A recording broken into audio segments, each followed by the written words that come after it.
And it's a two-man show, and you're missing a mouth, as Chris likes to call it. He would say mouth. It leaves more space for more conversation. So, yes, and more games possibly. So we're gonna try something new today.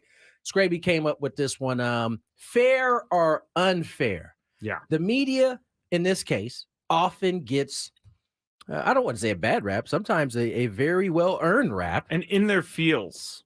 Because, the media, we in the media like to point out when somebody is in their fields, but we don't like to necessarily point out when we're in our own field. So we have a few situations. We want to hear from you. Is it fair or unfair?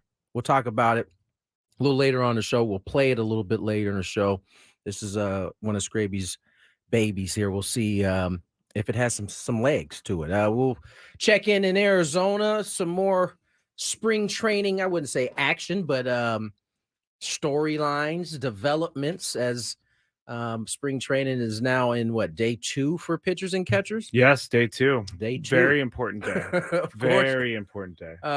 AJ talked a little bit about Manny and his elbow situation and the future of Ha-Seong Kim. Will get into all of that. But first, let me check in with my man, Matthew Skraby, who I've been trying to give a little bit of time here as he's running around like a chicken with his head cut off, trying to get these cameras right. And they still aren't right at this point. I have his camera on me. That's fine. Everybody wants to see you. They don't want to see me. So I have my camera facing straight down. So it's not participating at all. You know what I'm going to do is I'm going to go to that side of the room, have the mic ready to go so I can talk over there while we're doing cameras. Tony. How are you doing it? Oh, I can't even ask you how you're doing because now you're moving to the other side of the studio. Can you hear me? Can you hear me? How are you doing, my friend? I am doing okay. It's starting to sink in a little bit more. I was just going to ask you, it's about 48 hours. No, not quite 48 hours yet, but close to it. Yeah. Since not really the game ended, but since the game started. Yeah. How are you feeling? I'm feeling more and more devastated as the minutes go by since the Super Bowl ended. I watched it again last night. You watched the whole game? I skipped through a lot of the second half. Second half. That's the best part of the game, apparently. Well, of course, I had to do that because I really wanted to watch again. So you just watched the first half of football when the 49ers were up 10-3? That's all you watched? I didn't even watch that. No, I watched the second half. Oh, you just watched the second half? Yes, just watched the second half. Okay. Hold on, I'm going back to my chair. All right, go ahead. Go ahead. Turned off my microphone in the process of turning off his microphone and actually left his on. Okay, now I turned it off. Here we go. Sorry, everyone. These cameras sometimes, man. But I had a friend actually ask me today if I'm okay like you did, but they asked me again, like, no, really, are you okay? Because you're kind of freaking me out with how calm you are with the 49ers losing the Super Bowl. And I'm afraid that you're just internalizing all of it and you're going to blow up one day. I don't think I am. Do you think maybe I'm just old enough now that I can realize that my team just got beat? Most of us has reached that age already. I hope that you have gotten to the point now where you can just accept that your team just got beat. Well, I can't because my team should have won that game. There were plenty of things down the stretch that I saw last night during the game that really angered me, including George Kittle only having 2 catches for 4 yards in the game. Debo, he didn't complain, but Debo did nothing yesterday or 2 days ago. He didn't complain. You got Brandon Ayuk, who's like on doing cryptic things on the internet now because he's not, and I think he should be paid. There's just so many questions. And now that all the articles has the 49ers window closed, which makes my anxiety raised to a level 11. The people have spoken. They don't think so. They're the favorites to win the Super Bowl next year. Yeah, but the window they were saying is this year because of all the contract situation. The 49ers could be like $45 million over the cap. They're going to have to figure that out. They're also going to have to extend Brandon Ayuk. They're going to have to pay Brock Purdy in like 2 years. No, that's 2 years away. The part of the reason why you went with Brock Purdy is that you weren't going to have to pay him. You'd be able to pay him the bottom of the barrel, basically. Until he worry about gets that the big contract. Let's be real. There's windows of opportunity are smaller in football than they probably are in any other sport. Yeah, that's why I'm freaking out. but you still have the nucleus there. Let's say you did let go of Ayuk, right? Yeah. You still have a really good defense. You still have a really good offense. You just now Debo has to actually do something for once. Play wide receiver. See, that's the thing is I don't know that, and I didn't expect to get into this Debo talk, but I don't know that Debo's a full-time wide receiver. That's why they have Brandon Ayuk, because he's an actual wide receiver and he's able to go deep and he's able to beat the safeties and all that. Anyway, long story short is the Super Bowl is now making me freak out a little bit because of where my team's at. Doesn't surprise me, because this is typically where you are in the freak out area. Don't even get me started about the conspiracies, because I haven't heard any of them. So here's another one. Here, I'm actually going to start for you, Tony. Here's another one that I didn't think of. Why is the rule even made in the Super Bowl? So the Chiefs were the team that knew about these rules. Oh, stop! But the Chiefs were the reason for the rule. Well, they weren't the ones complaining about the rule. It was everybody else who wanted Josh Allen to have another chance to come back down and score. It didn't work. Sorry. And so now this rule's put in. So everybody gets a chance. And I would like for the only problem for your 49ers is that guy who got the chance is also the best quarterback in the world. I would like for the NFL to come out and speak about this. And say what? And say we didn't actually notify each team like we should have. I think because the Chiefs know about this rule because the rule was made after them. So everybody was notified, including they said us. They were talking about in training camp, all this stuff. Well, maybe who is that starting to point to? The coach. I'm just saying.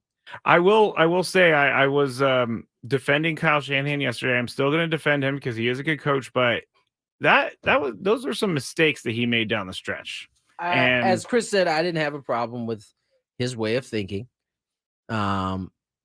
It really isn't. I don't know that it's on the coach. I mean, it's on the coach that the players didn't know. Yeah, I would think the players would know better than to roll their coach under the bus like that, because it really didn't matter it wasn't like if they would have known somehow Hardman is not wide open on that play there. Don't remind me. So I think it's yes, it's a story that they didn't know, but it had no effect on the game. Zero. I know. I'm just trying to find excuses, but I'm actually surprised you got this far into the loss. 2 days or 36 hours. Have just now got to the point where you are starting to freak out a little bit. Yeah, well, I'm seeing all the hater articles come out, and so that's why we have fair or unfair, because there's one title that's great. I think it's called an autopsy. And yes, it is. It's a season autopsy. Right. You gotta. This is what you do. You got to figure out what went wrong. You can make a strong argument. Nothing went wrong. Patrick Mahomes went wrong. Yeah. Yeah. And by the way, I saw a lot more of Travis Kelce after the game. Dude was living the life. Dude was living the life. Did you have any doubt that he wasn't going to live the life? But like before they even got off the football field, he was singing Viva Las Vegas. He was, but he's like a 34-year-old guy. That's too like I couldn't even party if I was still drinking at 34-year-old. Not single anymore. Do you know something I don't? No, he's not single anymore, but I'm saying he's not, this is how he has lived his life for quite some time. I don't think he's ever been married. So no, I don't think he has either. This has been kind of how he's done things. And it's gotten him this far. We're going to talk about in the Big Five. We're going to talk about the Taylor Swift effect, whether or not it's real, because numbers are showing us something. What's the saying go about numbers? They don't lie. Yeah. Well, I'm sure there's somebody out there trying to poke holes in these numbers as we speak. And another thing that's bothering me in the baseball world is someone that I've talked about in the Skraby Show a lot. Jorge Soler is reportedly signing with the Giants, 3 years, $42 million. I read yesterday that there was like a staring contest going on between the Giants and his representatives in terms of there's a staring contest. Who was gonna budge? Well, now I don't know who ended up budging. Well, he was originally he opted out of a $13 million contract with the Marlins, and so he's only making like $1 million more per year AAV. So I'm thinking he budgeted a little bit. He probably there's something about seeing pitchers and catchers report when you're not named Blake You get a little Snell, antsy. that could get you, make you jump a little bit. But what angers me about this, not angers is not the word, but this is an affordable player that the Padres maybe it is could have gone after. 14. Well, no, that's the thing, is that $14 million in this offseason is not affordable. And that's unfortunate because there's some good players that they could have brought in. Well, that's the Padres have a lot of good players as it is. Yes, they do. So, you don't have to get a Jorge Soler, who is another right-handed bat. Although a DH, he can play some DH there. He can play some outfield. But at the price tag, probably not something the Padres were, knowing what we know now, were ever really on the level floor of buying on that floor. You know what I'm saying? Yeah, so I do. Giants, though, for as bad as the offseason started out for them, it actually kind of, it's not bad. When you look at Soler, what was it? The center fielder, what was his name? Lee. The jury is still out on that contract. Yeah, we don't know, but I'm saying signing Soler makes that a little bit easier. It's not your one big signing over the offseason. That's true. So we'll get into a little bit of all that. Snell, he's still out there.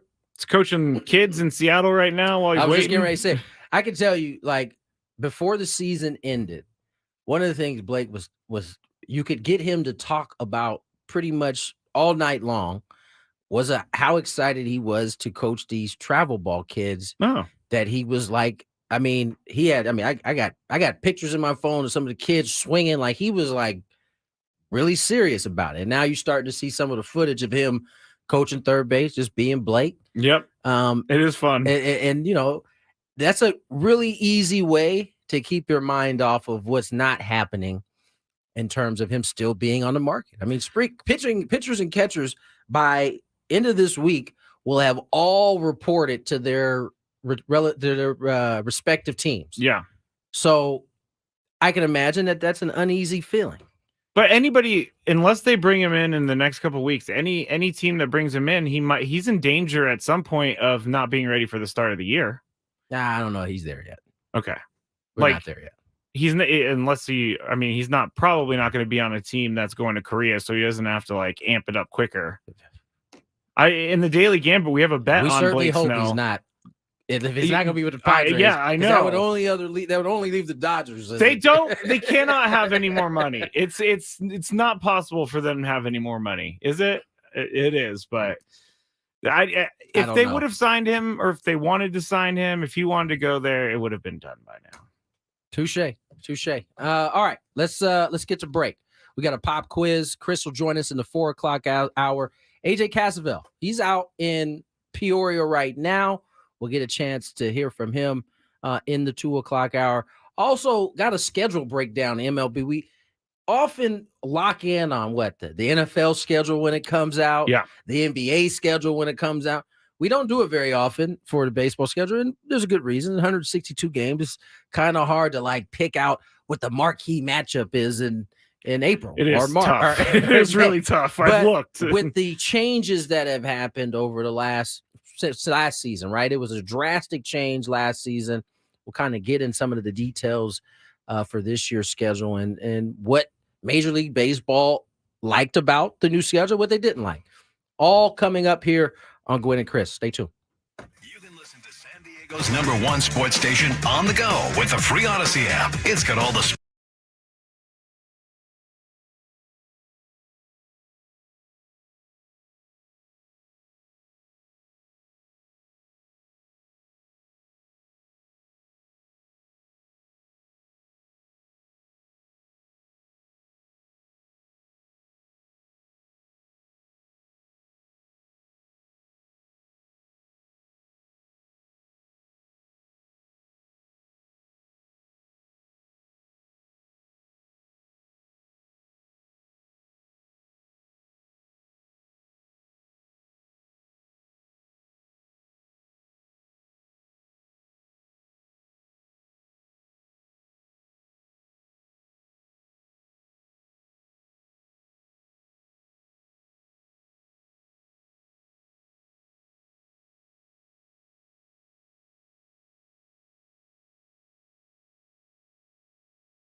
221.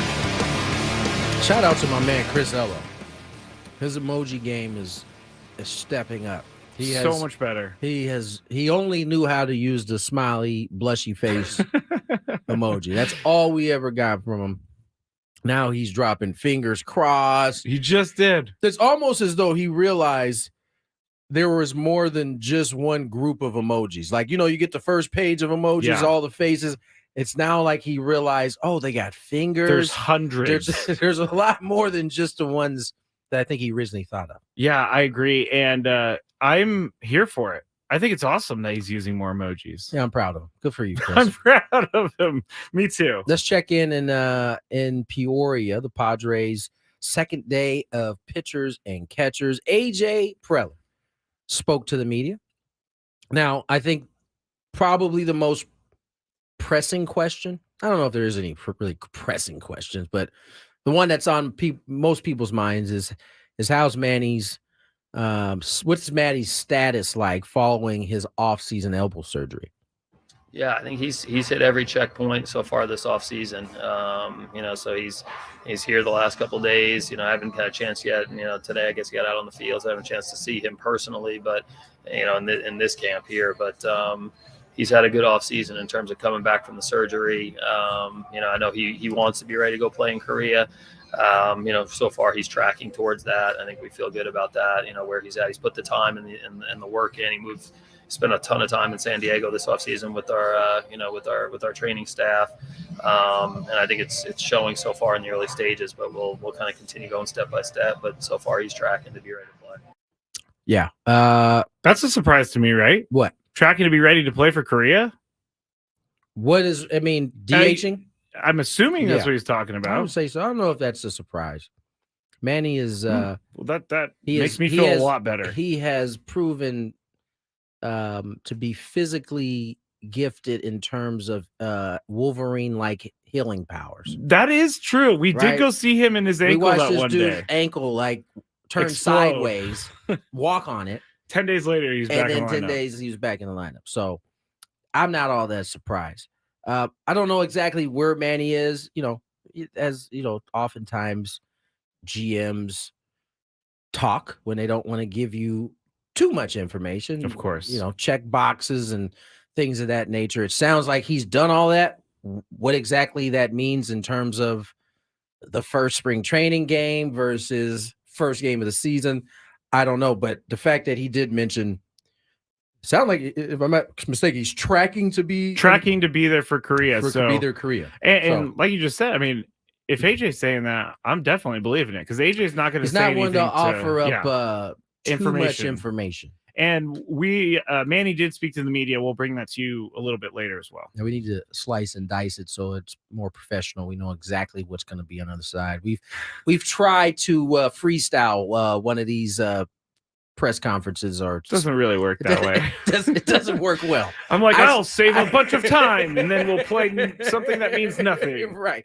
I say, hey, he's about to tell you about playing third base, and the guy's talking about hitting a curveball. So we'll just make sure we have it all lined up for you. AJ also was asked what kind of interest he's getting from other teams right now in trade talks as it pertains to Ha-Seong Kim, and what is his future here in San Diego?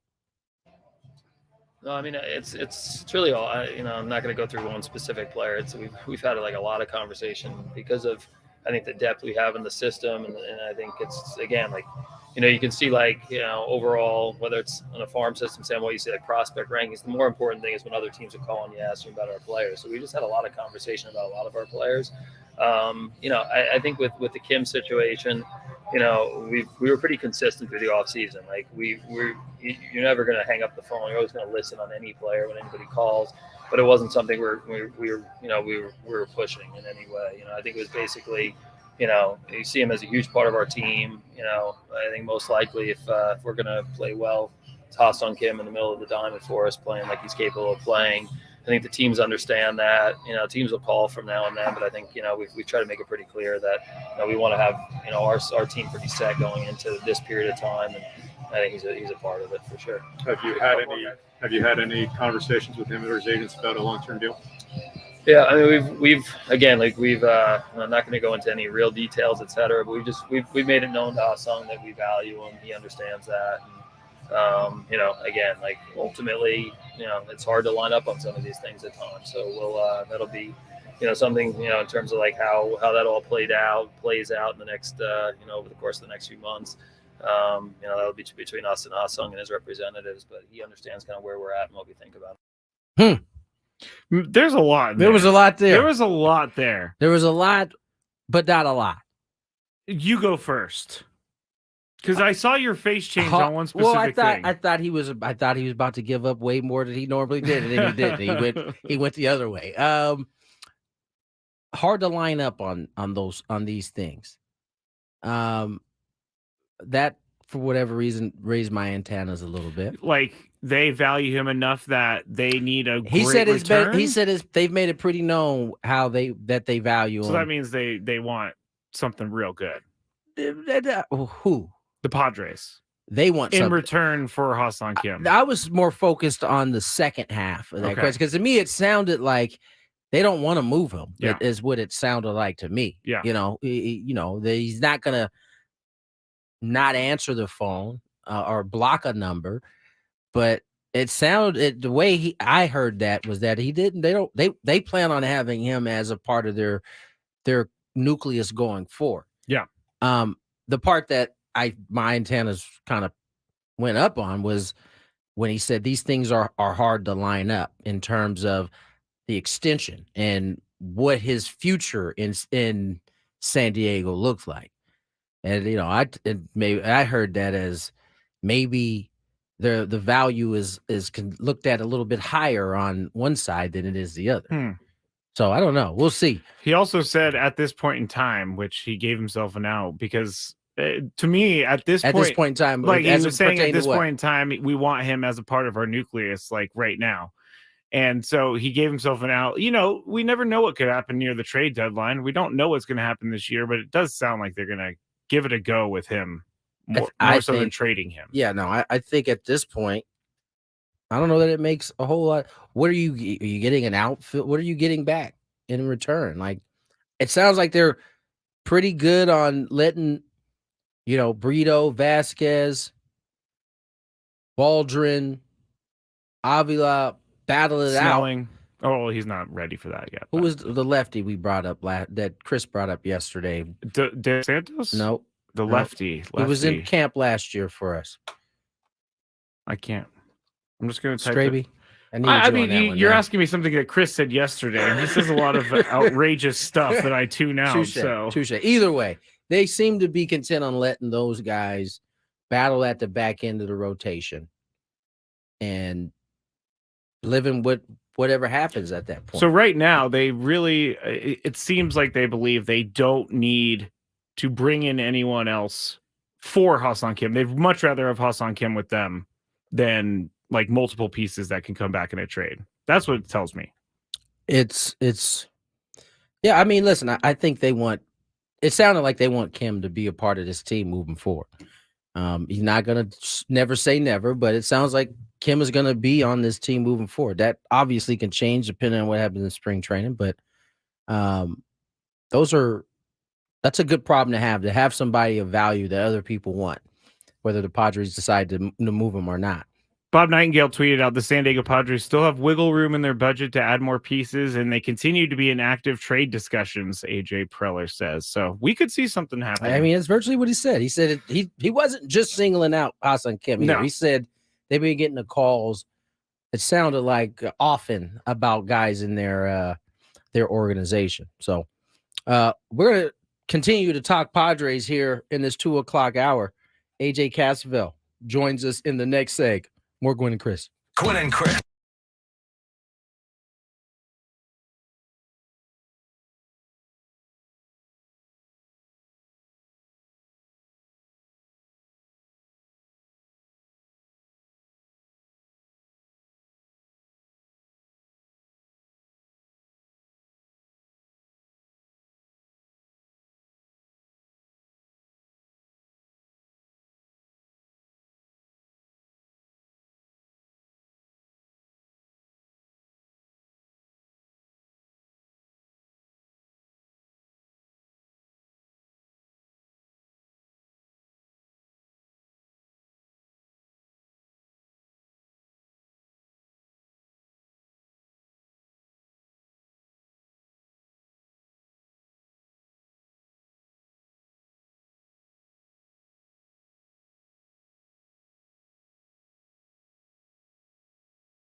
2:36.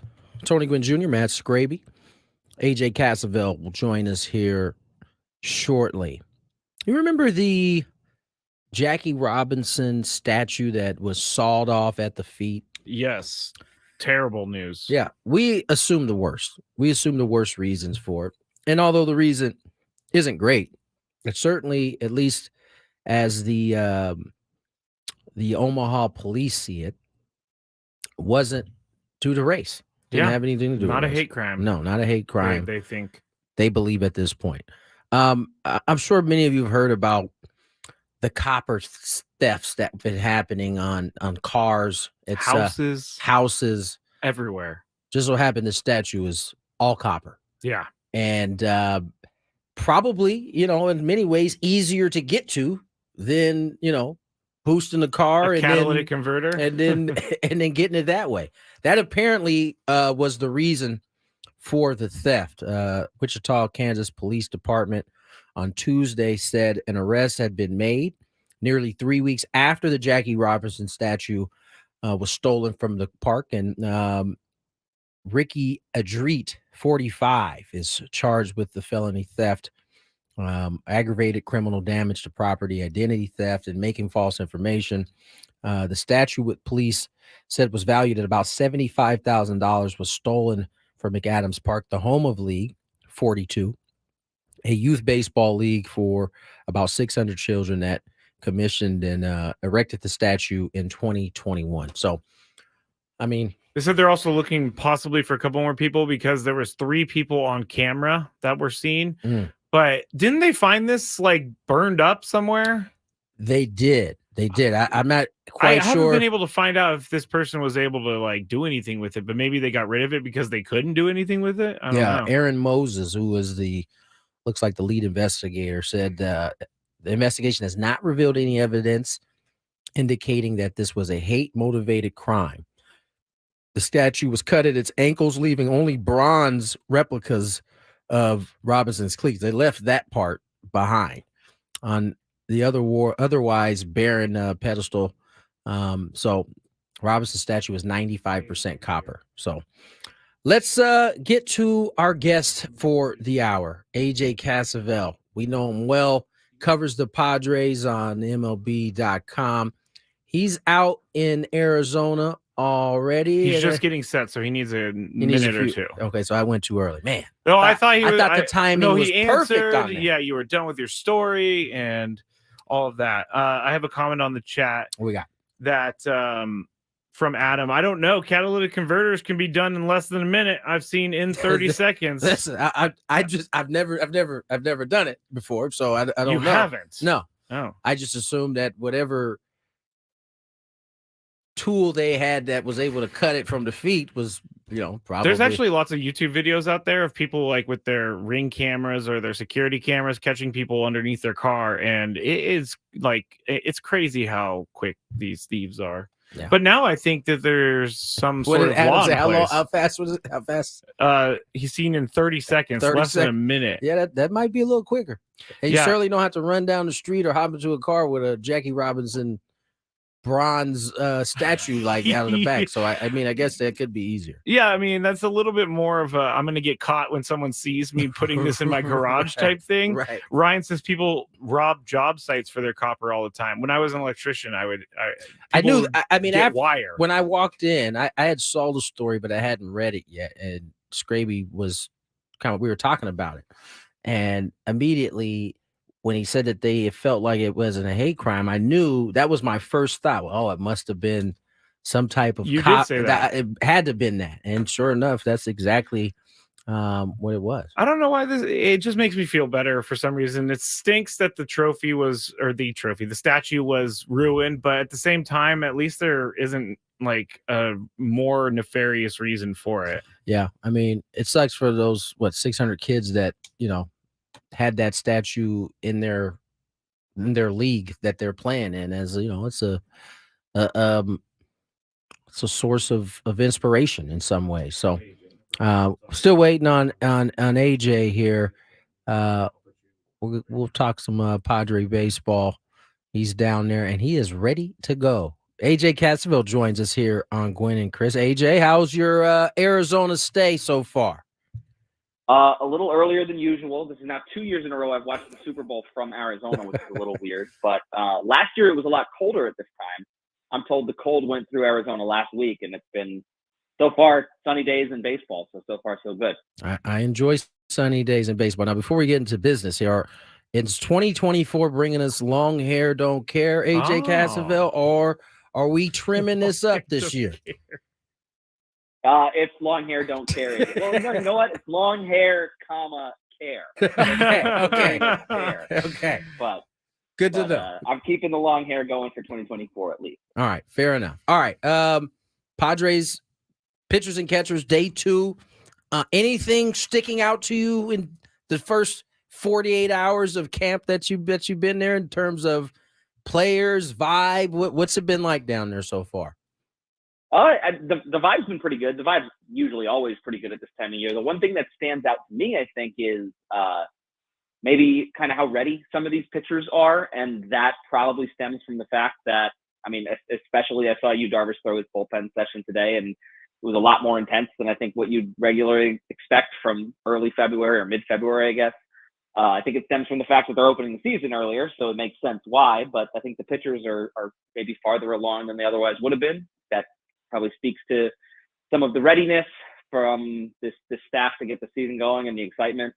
And maybe even to the leadership of the group. I know Joe Musgrove and Darvish are obviously at the forefront of that pitching group, and those are two guys you'd probably want leading your pitchers. And the rest of the group is kind of fallen into place behind them. And I think we've heard some good things about everyone the Padres acquired in that Yankees trade and some of the young pitching prospects out here. So it'll be interesting to kind of see as the next few weeks go on how the Padres prep for that Korea series in terms of getting their arms ready and preparing for those 2 games specifically, and also just kind of what their strategy is.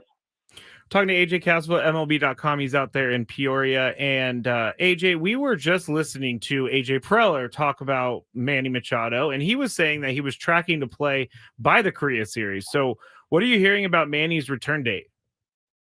Yeah, so Manny actually just talked to us too, and he didn't want to he didn't want to get into too many specifics on, he said his body would tell him and whatnot, but it sounds like Machado's tracking to play by that Korea series based on what Preller said, based on the fact that Machado took some throws today, took some grounders at third base and threw across the diamond a few times. And right now it's really a matter of the workload and how much he'll be able to do. He is swinging and he is throwing. He just can't swing and throw at the level you probably need to be swinging and throwing every day to kind of hone your craft and get in shape for a Major League Baseball season. So obviously you don't want to rush that, but given all of that information, I think it's probably very likely that Machado plays in Korea. Now, whether he plays as a DH or a third baseman, I think there's a chance that he would be there as a third baseman, like available, but you don't want to rush that. You don't want to build up his workload on his throwing arm too fast after the surgery. So I would say it's likely he plays in Korea. As for the DH third base question, that's still up in the air. We also listened to AJ speak on a number of different topics, but the one topic I'm going to ask you about is Ha-Seong Kim. He was asked about his in terms of teams wanting him and the Padres wanting to keep him. I don't know that there was a whole lot there, but if you read between the lines, it does sound like, at least for now, the Padres want to have him as a part of this team moving forward. Yeah, I think that's definitely true, and I think it's unlikely that he gets traded before opening day. Not out of the realm of possibility, but AJ essentially said that they'll take calls because they take calls on everyone, but they view him as a pretty integral piece, and you can see why, given everything he does to make the infield, frankly, really good. He's a great defender at multiple positions. So Preller also, I think, was kind of candid about the fact that the Padres are still they're still open to making trades. They're still in discussions about making trades. They're in discussions with free agents. Like, this is not a complete roster. He said something along the lines of, the roster that breaks camp with us will almost certainly not be the roster that ends camp with us. And so there are moves to come. And obviously, I think you glance down who's available and what can net the Padres some big pieces back. And one of the preeminent names is Ha-Seong Kim because of where he is in his contract. because of his value and because of the glut of infielders that the Padres have. I think that being said, the Padres view him extremely highly, and I think as well they should. They should be viewing him that highly. And so it's going to take a pretty substantial package to get Ha-Seong Kim back, and I don't know if there's a team out there that's going to do that for 1 year of Ha-Seong Kim. So right now, probably likelier than not that Kim's a Padre come opening day, and where he plays may be dictated by the health of Machado, whether he's at third base or not. You just made a lot of fans happy, AJ. Yeah, we you hear did. from everybody that no one wants to trade Ha-Seong Kim, so we'll see if that happens, but that's good news. We're talking to AJ Cassavell of MLB.com right now. And Jurickson Profar was signed yesterday by the Padres for a very team-friendly contract. But last night I was talking about where is he? Is he going to be an everyday guy? Is he a DH? Is he a spot left field guy? Where do you think they're going to go with Jurickson Profar this year? I think you know exactly what you have in Jurickson Profar, and so you can kind of pencil him in as the guy that is. You probably know what you're going to get from him, and so you ask other guys to kind of step up and win places in the outfield around him. And I assume they're going to make another addition to the outfield, but his amount of playing time and where he plays and how much he plays will be dictated by probably the performance of some of these prospects. I mean, Jackson Merrill is going to be getting reps in left field. Jacob Marcy, the Arizona Fall League MVP, he'll be in the mix for center field reps and for an outfield spot or a bench spot. Same with Graham Pauley. Like some of these young prospects, if they can earn the job, and this is one of the things we talked about with AJ Preller today, was how do you kind of view the promotion of these guys, and they have to really step up and take the job. If they can earn the job, I think there's more playing time for them probably ahead of Jurickson Profar, but you sign a guy like Jurickson Profar to be available if you need him to start in left field and to be available if you need him to be a bench piece who can play a bunch of different spots behind some of the prospects. So what I think what his signing does more than anything else is give you that flexibility, because you've got a guy that's kind of already entrenched in the clubhouse and who you probably kind of know what you're going to get from him. And then you've established a baseline, and now you can kind of ask your prospects to hey, go win a job, go earn a spot, go earn that playing time. AJ Cassavell joins us here on Gwynn and Chris, 249 on the dial. And AJ, I think, we heard Joe Musgrove talk a little bit about the team needing to establish an identity. Typically, when we think of leadership on this ball club, we think of Yu Darvish, Joe Musgrove, Manny Machado. But I'm curious to get your thought, because in what is actually year 5 of his playing career, because remember, he missed 2022. Fernando Tatis Jr. has always been looked at as kind of the guy who brings the energy. He's kind of the lifeblood of the team. But at the young age of 25 now, it seems like this is kind of his territory to kind of maybe step into and be one of those leaders moving into this year. Yeah, and I think there can be different kinds of leadership. And so if you get a guy like Fernando Tatis Jr. who brings that energy and that joy, and kind of also that, like, I mean, he's had some big hits during his Padres tenure, and if he's kind of thriving in those big moments, he's kind of said he's put the team on his back and said, hey, I'll carry it to where we're trying to get to in some big spots in the 2020 playoffs and some big regular season games down the stretch in 2022 or in 2023. He also had some struggles last season. I think what you would look for him in that leadership role would be when things aren't going so great, kind of maybe keep that persistent leadership aspect of it up, and when things are going great, stay kind of exactly as you are. And so it'll be interesting to kind of watch him, because he's obviously he plays the game with his heart on his sleeve. He shows his emotions all the time, and as someone who covers the team and wants guys to do that more often, I love that. But he's also showed a pretty great deal of maturity just in the last year in terms of his preparation and readying himself and learning to kind of switch positions and being out there every single day, which is obviously a thing that you want your leaders to be available and to kind of lead by example from on the field. And so he was that guy last season. So I think, like you said, it'll be interesting to see how this season he takes that step, because he's one of the longest tenured Padres at this point. Talking to AJ Cassavell, MLB.com. Thank you for joining us from Peoria, AJ. This is the last one for me, but Michael King, I've been talking about how all the fans are very excited to see what he can do. What are the early thoughts on Michael King? I I've heard nothing but great things about Michael King, and we talked to him the other day. He's a very cerebral person and pitcher, and he thinks the game very intensely. And I think you look at the way his stuff played down the stretch last year in the rotation, and the fact that he has different pitches, different fastballs, different versions of kind of how he can get hitters out. I talked to Kyle Higashioka about it yesterday. Like, he kind of has everything you'd want out of a starter. He just didn't necessarily have that opportunity in New York until late last season. And so I think you always thought he could be a pretty good starter, and there he was for those, I think, 9 starts that he made doing it. And the transition is going to be an interesting one because the Padres don't like to set specific innings counts that their pitchers can't pass. They want those pitchers to essentially dictate themselves, not with what they say, but kind of with their performance and how their body's feeling and that kind of thing, how far they can go. He's only ever thrown 105 innings, I think is the most he's thrown in the big leagues. So it'll be interesting to see how they monitor those innings going forward. But his stuff is nasty, and he has the making of a middle of the rotation, if not sliding toward the front of the rotation type starting pitcher. And he's going to be given that chance. And everything we've heard says that he could be that guy. I think the Padres are really relying on him to be that guy, because right now, the way the rotation shapes up, there's question marks behind him. But if they can have that top 3 solidified, that'll go a long way to ensuring that whoever rotates in those last two or three spots, I mean, the Padres will have that solid foundation in place. No question about it. AJ, first of many conversations in 2024, my man. Appreciate you coming on and spending some time with us. Yeah, looking forward to it. Thanks for having me, guys. AJ Cassavell, MLB.com. He covers the Padres. He's one of the good ones we have for sure. Yes. I truly believe this is the year that I don't know. I'm not going to speak on what his leadership looks like, what style it is, but I do think this is his year.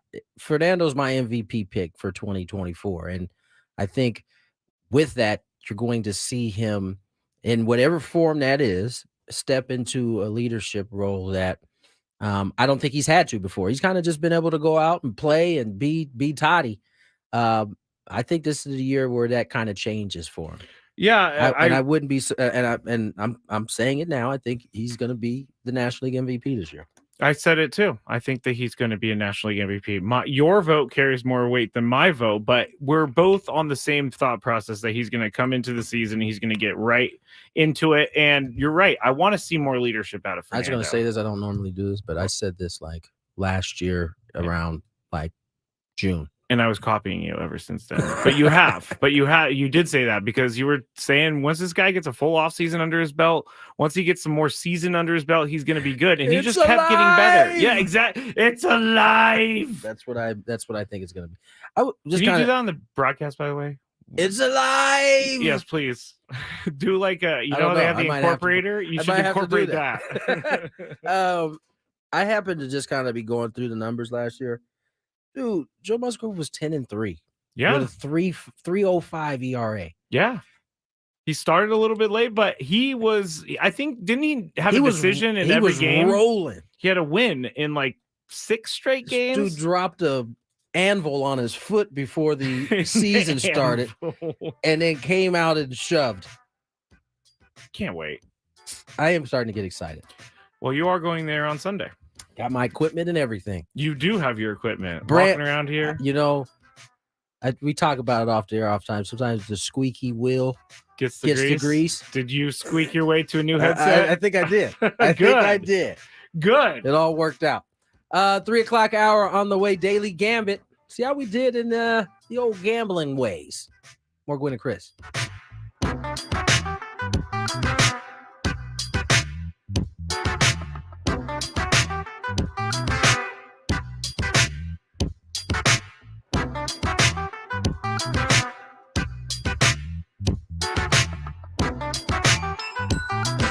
It's Annie from Annie and Elston. We like to have fun and make you laugh as we talk Padres baseball and what's going on in our lives. Listen to Annie and Elston weekdays from 10 to 2 on San Diego's #1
it's Peter's a person who's an angel right now for us, looking over us right now, and it's obviously a devastating loss that we had. Not just for this organization, but for the city and for his family and for everyone that he's impacted in his life. Peter was a tremendous person who's cared about a lot of people, loved a lot of people, and it's definitely a big impact in this organization where it started to now where we're at now. So he's gonna be a person that we deeply missed, and but he's looking over us now, and he wanted us to be great, and we're going to continue to preach his dreams, which is to bring a championship to the city of San Diego, and continue making this city great. That was Manny Machado speaking on Peter Seidler, the Padres owner, who passed away here this offseason, and I'm sure that's going to be something that comes up again as we get closer to the season. I'm sure as guys come in, this question, Peter is going to be at the forefront when the Padres come home, or when they have opening day in Korea. He will be at the forefront when they have opening day. And, of course, he's going to have a patch on the Padres uniforms. So he is going to be at the forefront for all of this 2024 season for sure. And that's the Padres, lead dog right there, standing up speaking on it. And it's probably the first statements we've been able to hear from Manny since the passing of Peter Seidler. Yeah, I learned more and more about what Peter Seidler meant to a lot of these guys, because Peter Seidler wasn't just a boss. He seemed like he was a mentor, and he helped grow them into who they are today, kind of thing, a little bit. You'd be a fool if he ever summoned you to the office or asked you to come by and hang with him, and you didn't go. Ooh, because he's the boss. Not for any reason, any other reason than you were missing out on an opportunity to gain some knowledge or grab one of the jewels he was handing out, and not like physical, physical jewels, some, something for you to kind of put away and use later. I will never forget what Jesse Agler said when he came on our show that day when we were talking about the passing of Peter Seidler. And he said he was just doing a show, or he was trying to find his way as a San Diego Padres broadcaster. And Peter Seidler emailed him and said that he was walking on the beach and he was listening to the broadcast and he thought he did a really good job. And Jesse remembers that being something that he's carried with him ever since. Yeah, no doubt about it. It's first, on the Padres baseball front, it's nice to hear that Manny seemingly is tracking well and getting back. I mean, the fact that he's already took some ground balls and throwing, that's some positivity right there. You sold me. He's Wolverine. He sold us that he's Wolverine. He did. For those who don't know, especially when it comes to elbow, shoulder stuff, like you don't get to play catch like on the field until you have played like regular catch, like 60 feet, 90 feet, 120. So he's been doing that. So apparently. Clearly, if he's taking ground balls thrown across the diamond, my guess is he's already past that portion of the rehab, which makes sense, right? Because if he's going to be tracking for a month, season opener, basically 5 weeks, month, that would tell you that he's definitely he's had to have already gone through that. This is just a build-up now. Will he play games before that, or will opening day be the opening day won't be his first swings if he's there? I was just about to say, is Manny good enough to just go in cold to a live game? He is good enough to go in cold, but he probably wouldn't. Yeah, he'll probably, even if the at-bats aren't on the big league side, it's going to be in some type of controlled environment initially. Simulated game. And then he'll have some ABs maybe where he's running the bases, and that'll determine if he's ready for opening day in Korea. One of my favorite things about spring training is that the first couple days, the players are just doing the drills that no one seems to want to do. Like they're running tedious, the bases. Right. Oh, well, it's different now. They'll call the minor league guys over to run the bases, but it used to be the outfielders were the guinea pigs. So we, our conditioning was basically being the runners for the infielders during their cuts and relays, whatever it may be. Then they wisened up. It's like, why are we having big league outfielders do this? Why don't we just call the minor league outfielders or infielders, for that matter, have them run? Little drills like that are the reason I'm glad I'm not like good at sports. Then that 'cause- always causes stare because then as a minor league, what are you trying to do when you get a chance to go run the bases on the big league side? you're gonna go You're crazy. going to try to show out. Yeah. And that made the job a little bit more difficult for the big leaguers a lot of times. We're just trying to actually just get through this. And Yeah. These they guys already are don't want to be. chasing These you. guys are freaking going full tilt around the bases. I always thought that was so funny because as an outfitter, I got to just watch once they started to bring in the minor leaguers over.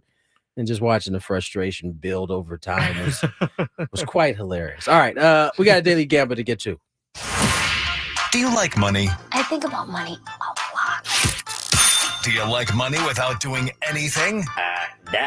Winning. Do you want to make money while watching sports? I think Washington is immortal luck. Washington! Woohoo! If you answered yes, this is your segment. Just don't blame us when you lose. Nothing is ever your fault. It's your game. Take it. Gwynn and Chris go through the top bets of the day in The Daily Gambit on 97.3 The Fan. First of all, I'm extremely upset with myself. Uh-oh. We've now been an hour into this show, and I did not send congratulations to my friend Jenny Kavnar, who is now the first ever play-by-play announcer on a full-time basis. Yep. For the Oakland Athletics. Love it. Love it. I can't think of someone who deserves it more. Jenny and I go back to when I first got traded here as a Padre. We go back even further than that, actually. But happy for, and it also comes on the same day that there are talks of a lease extension in Oakland. Wait, whoa. How This about is that? news to me. Yeah, no, Wait, it just what? came across my phone. Team meeting with Oakland officials about lease extension at the Coliseum through 2027. That doesn't help anything. The Coliseum is barely standing at this point. It is, but do you feel comfortable broadcasting a game in that stadium? I don't, but there's a possum that lives above your head. You're saying there's a chance is how I view this. Okay. I will. I'm a fan of this. I want the A's to stay in Oakland. It's kind of funny how all of a sudden Las Vegas. Let me ask you this: would you rather them lease the rest of their time until they move to Vegas somewhere else? Yeah, you would. You rather them just kick Oakland to the curb right now? That would be the equivalent to me as firing someone and saying we really appreciate. I don't all know their that Oakland looks at it like that. They certainly took the meeting. They could have been like, "Nah, man, get out." Well, maybe the meeting was to see if they could maybe talk about something for the future as well as this lease. But if I'm a fan, I'm just like, get out of here. Go. You don't want to be here. Why are you still here? That's another way to look at it for sure. That John Fisher guy he is something else. He is something else. Don't play into my anger. I was talking to an A's friend over the A's fan. I'm sorry, friend. I'm over here sounding like Grisello. Yeah. Wheezing into the mic. I apologize, everybody. I don't know if I'm coming down with something, but I can tell you, there was someone in here yesterday with some snifflies going on. He's not here to defend himself, so go ahead. Well, I said, Chris, are you sick? And he's like, nah, I just got a little sniffle going on. I'm like, that means all right, we'll bring this back up when he is on the show. Daily Gambit, we made 4 bets last night. The first bet was Duke, and I forget who they played, but they played Wake Forest. Your team. They were Wake 7-point favorites in the game. Duke was. We all chose Duke. Duke won 77-69, so 8 points. So we all win that one. Texas Tech. They tried to keep it close. They did. Wake Forest was in that game. They were under 8 for a long time, and then it just. We had it on the screen in studio, and I was watching that like a hawk. Texas Tech minus 3.5 point spread over Kansas. And you guys chose Kansas. That is correct, Cody. Is that score correct? Texas Tech won 79-50, and Bill Self was he got ejected. I saw that. So once I saw the headline of Bill Self was ejected, I'm like, first it's not time going ever well. as a Kansas Jayhawk, I think. Really? Yeah. Is he known as a guy who gets ejected? Not really. Not really. Okay. I guess we should have known that. That game was at Texas Tech, wasn't it? Yeah, I chose Texas Tech. We were talking about the road teams yes, coming in. Yes, we were. It was Chris's own observation. And it's been a good observation for a little bit now, but it doesn't just seemed too anymore. good to be true to go back to it. Yeah, USC women's basketball team, 11.5-point favorites last night. They won by 17, 81-64. We all took USC.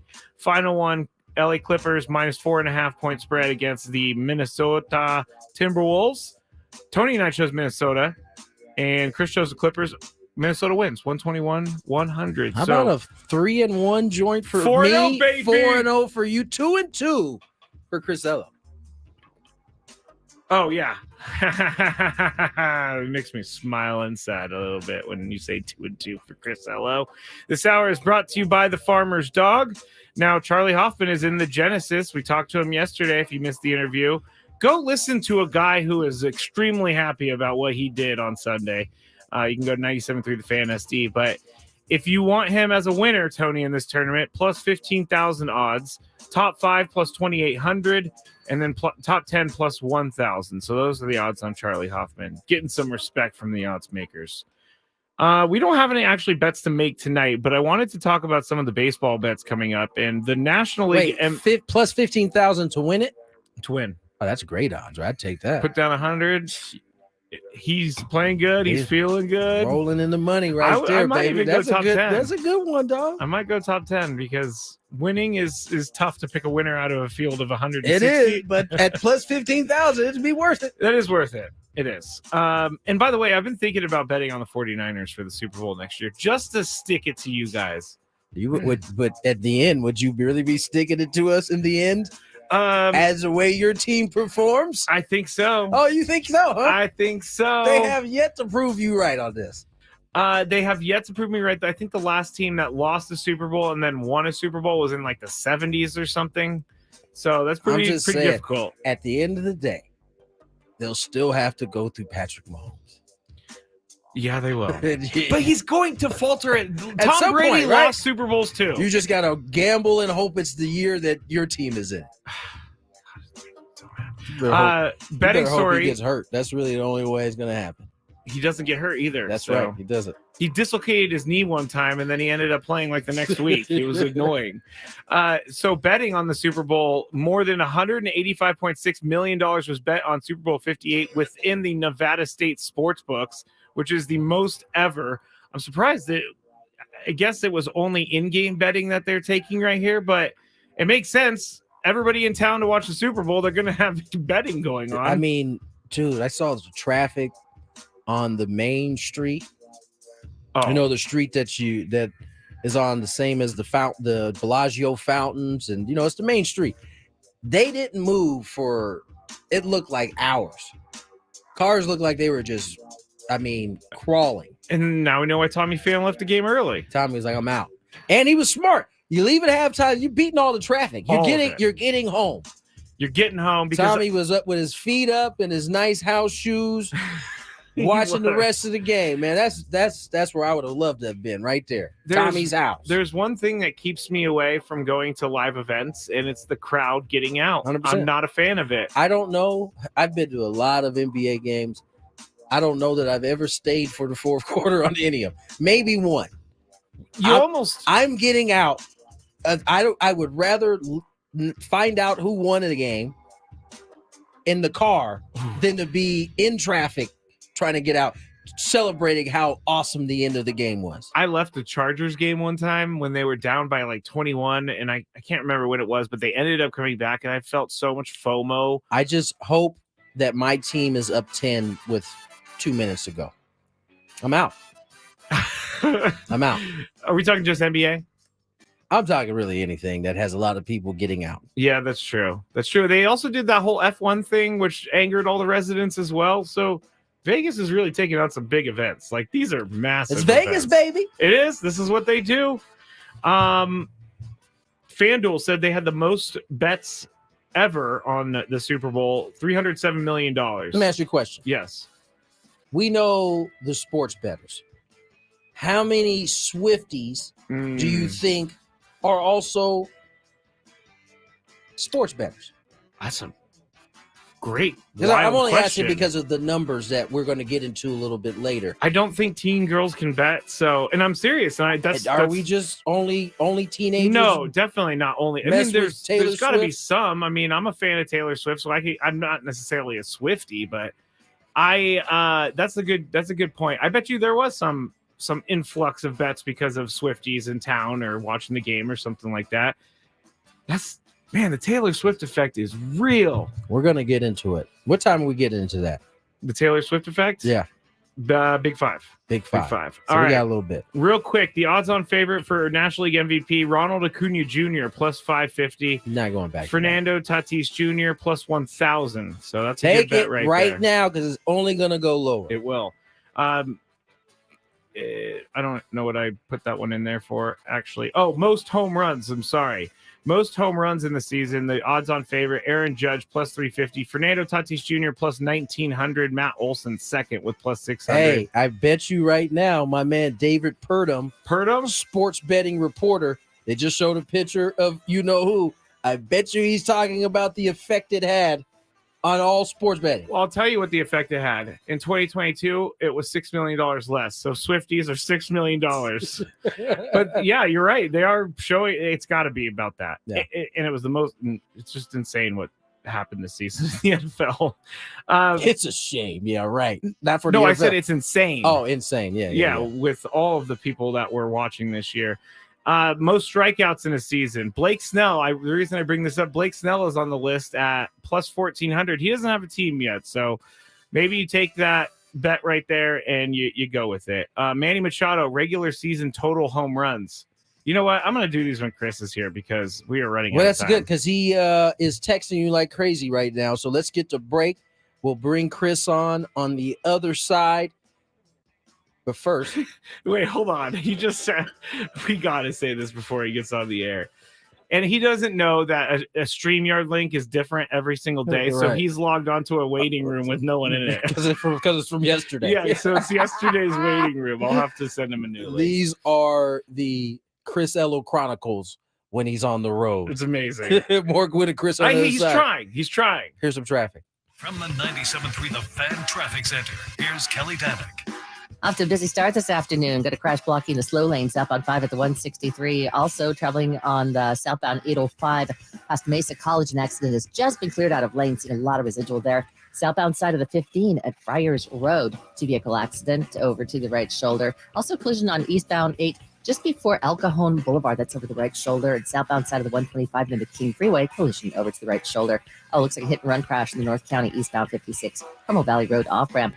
I'm Kelly Danick, Gwynn and Chris, San Diego's #1 sports station, 97.3 The Fan. Did you miss anything from your favorite fan talk show? The Odyssey app's chaptering feature allows you to skip any segment you want on 97.3 The Fan. A podiatrist will tell you about your feet. An orthopedist will tell you about your bones. A physical therapist will analyze your gait. A psychologist will help you manage your anxiety. But what if they're all connected? What if your walk affects your hip alignment and the loss of movement affects your mental health?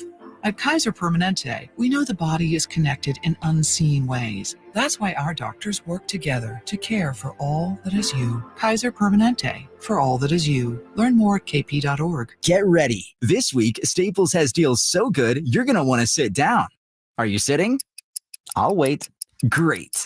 Right now, during Staples Sit-a-thon, you can save up to $180 on select chairs. That's up to $180 off desk chairs, up to $180 off computer chairs, and up to $180 off gaming chairs. So hurry into Staples now for the Staples Sit-a-thon and grab a seat or two.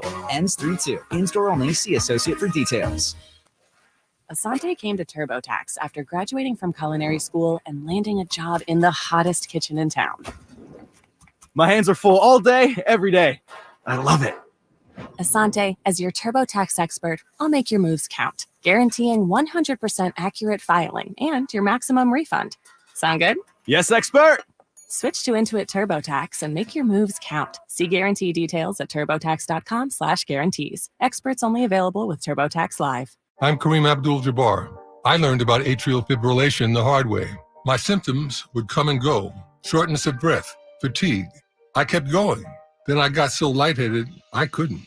My doctor said I have AFib, so I'm about 5 times more likely to have a stroke. Other symptoms, irregular heartbeat, heart racing, chest pain can come and go, but the risk of stroke stays. If you have symptoms, tell a doctor. Visit notimetowait.com. Sponsored by Bristol Myers Squibb and Pfizer. Denise has been playing jazz for 40 years. Last concert, one of the musicians fell sick with RSV. Respiratory syncytial virus, or RSV, is a highly contagious virus that can lead to breathing problems. This time, she's choosing to help protect herself with Pfizer's RSV vaccine, Abrysvo. Abrysvo is a vaccine for the prevention of lower respiratory tract disease caused by respiratory syncytial virus, RSV, in adults 60 years of age and older. Abrysvo is not for everyone and may not protect all who receive the vaccine. Don't get Abrysvo if you've had a severe allergic reaction to its ingredients. People with a weakened immune system may have a decreased response to Abrysvo. The most common side effects are tiredness, headache, pain at the injection site, and muscle pain. Ask your pharmacist or doctor about Pfizer's RSV vaccine, Abrysvo, respiratory syncytial virus vaccine. For full prescribing information, please call 1-844-989-7284 or visit abrysvo.com. Brought to you by Pfizer. Stay right there because in just 2 minutes, we'll be back to Gwynn and Chris Fun on 97.3 The Fan. Get ready because the San Diego Mojo Pro Women's Indoor Volleyball team is taking professional sports to a whole new level. Don't miss the nonstop excitement of indoor volleyball starting this February at Viejas Arena. Visit SanDiegoMojoVB.com today. Am I healthy? Yeah, I'd say so. I take vitamins, get a flu shot every year. You know, I like to stay on top of my health. Staying on top of your health includes getting the latest COVID-19 vaccine, especially if you're over 65. Even if you've had COVID-19, the virus changes. The updated vaccine keeps you safe from the virus out there now, so you have the best chance of staying healthy and independent. Get the facts at worththeshot.org. That's worththeshot.org. Shared by the County of San Diego Health and Human Services Agency. Right now at Macy's, find great Valentine's Day gift ideas like fragrance gift sets from Yves Saint Laurent, Armani, Carolina Herrera, and more.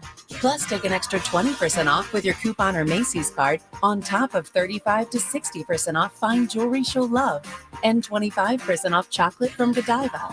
And get your Valentine's gifts even faster when you pick up in-store or curbside now at Macy's. Savings off sale and clearance prices, exclusions apply. Tax Talk with Straight Talk. You give and you give. This tax season, you get with Straight Talk Wireless. You get a reliable 5G network and unlimited data and a Samsung Galaxy A14 included when you buy an extended Silver Unlimited plan. So you can give your janky phone to your kid. Yeah! Switch to Straight Talk for plans starting as low as $25 a line per month for 4 lines. Find us at straighttalk.com. For network management practices, visit straighttalk.com. Device offer ends 4/14/24. Online only. Family plan discount with 4 lines, all on the Silver Unlimited plan. Taxes and fees apply. Mostly cloudy tonight with overnight lows near 46. Weather brought to you by Robert Half. 9 out of 10 hiring managers are having difficulty hiring today. Robert Half is here to help. At Robert Half, we know talent. Visit roberthalf.com today.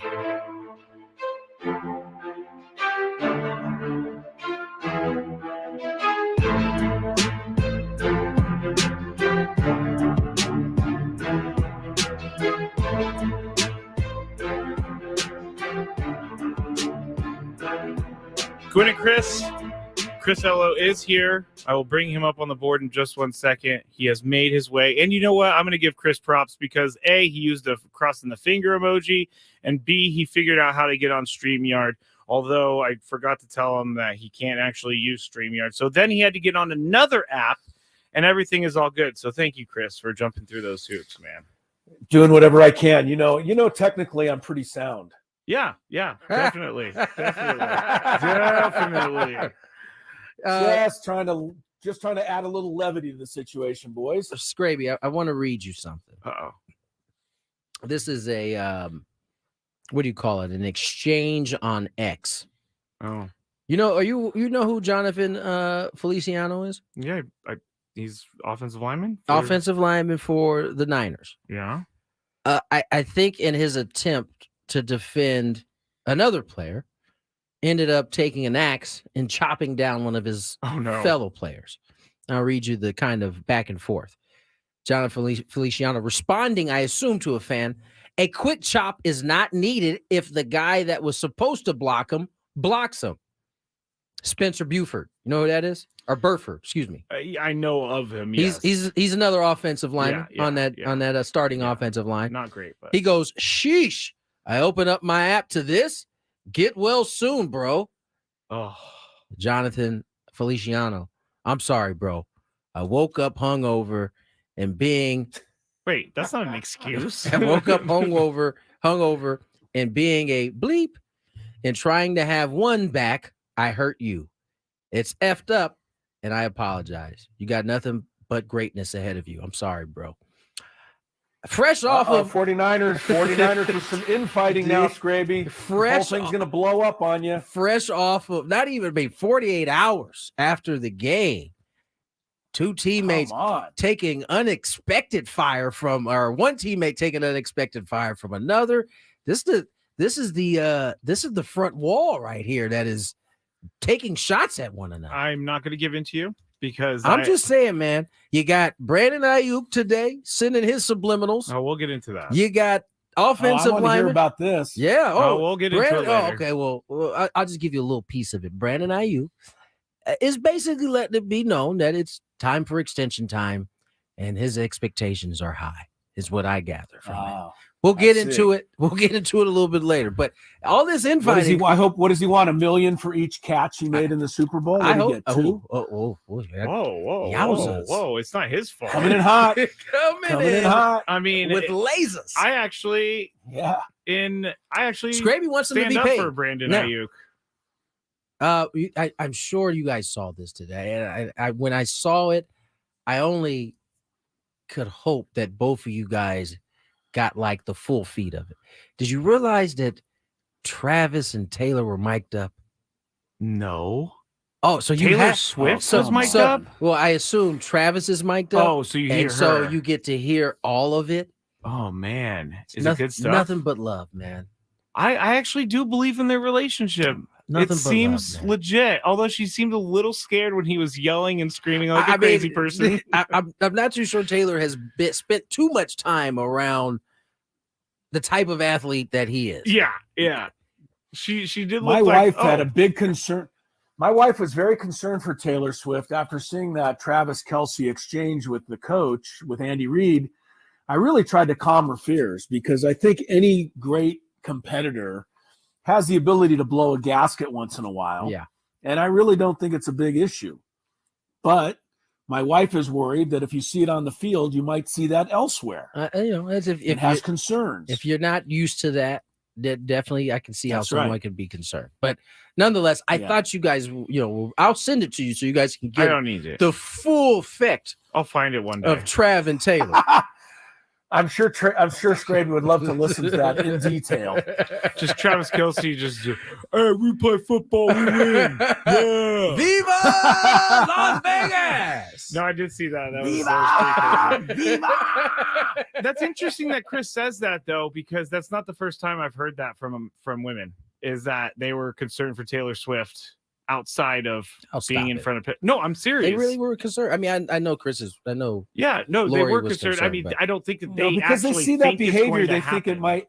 Yeah, they think it might translate off the field. And I told her, I said, I don't really think it does. I think he's such a competitor that was just a moment. Yeah. But you never know. I mean, people do have tempers. Some people. Listen, we are not blind to the domestic issues that we have going on in the world, let alone in sports. I mean, it's happened more often than it needs to, but that doesn't mean in this case that it pertains to Travis Kelce. And it does there's not no mean that, there's for nothing sure. in his background that says that it does at this point. So nonetheless, the Odyssey app lets you jump back to the moments you missed on 97.3 The Fan. While you're listening to 97.3 The Fan, you can see what you missed and click to listen on demand. Missed a guest feature or something crazy, like something crazy that Skraby does often. Wait, what? That happened earlier. We got you covered. Download the free Odyssey app, search 97.3 The Fan, and tap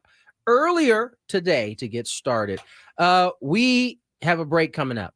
And since Chris is here, we haven't introduced him to this new fair or unfair segment we're going to do. Chris, Skraby has come up with this, I think, pretty good idea that we deem things.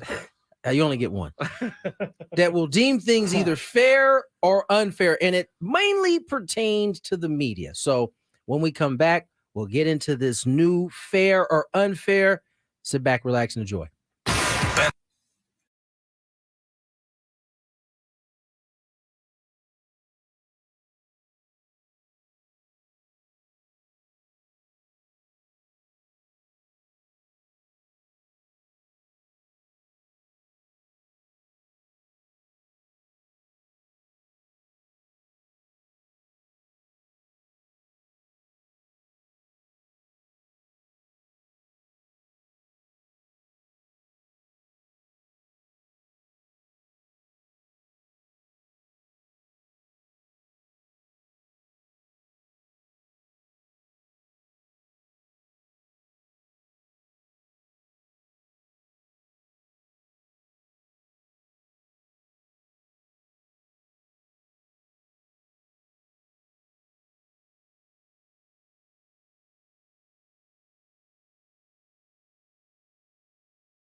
If you love Mediterranean food, try Spiro's for authentic Mediterranean cuisine in Coronado or La Jolla. For dining or takeout options, visit spiroscuisine.com. Now, there was a false rumor made yesterday that I do not like Mediterranean food by one of you. I can't remember who it was. But I love don't recall Mediterranean saying that. food. I love gyros. They're my Chris, favorite. did you say that? Because I don't remember saying that. I didn't say that. No. I think he's, I think he was just feeling like he was under fire yesterday for pretty much everything. Which he often does for no reason. Feels like he's under fire. Yes, he just Are you includes serious? that. Yeah. I don't know about no reason. That was How a did the little bit Skraby rich. Chronicles go last night? How did the Chronicles go last night in the wake of the 49ers defeat? I mean, it went well. I just basically took my medicine and just said Took your lumps. Here's another thing that we didn't talk about that the 49ers lost because of. Trent Williams got back-to-back penalties in the game. He hasn't gotten back-to-back penalties all year. And once Trent Williams is doing that, it's hard to bad omen. It's bad omen. Like It they get a first down, it's holding, and then it's false start. It's like Trent Williams never false starts. What are you doing? And then you got this whole thing. Never mind. Chris, I asked him earlier. I was like, for almost 48 hours since the game started on Sunday. Yeah. How are you feeling? And Yeah. you could start to see the real Skraby bubbling to the surface. Like, he was been pretty calm, like remarkably calm, quite frankly, through the first 24 hours. But it's starting to creep out. He's had a couple of these like outbursts as he just had there. He started to have, that's his second one of the show. Yeah. We're not even 2 hours in. Yeah. Yeah. It's just pain is, you got to let the pain escape, Scrape. I'm trying. You got to let the pain escape. You don't want to keep it bottled up in there. He's really going through the stages, the 5 stages. Yeah, the media, Yes, denial, fair, acceptance. fair or unfair, the media is really playing with my anxiety by saying, "Oh, the 49ers are falling apart." He had the denial right after the game. He had acceptance during our show yesterday. Now, what's the third one? A grief. Grieving. He's grieving. I'm not today. quite there yet. You're not quite grieving there no, yet? I'm at the Grieving. anger stage. Okay.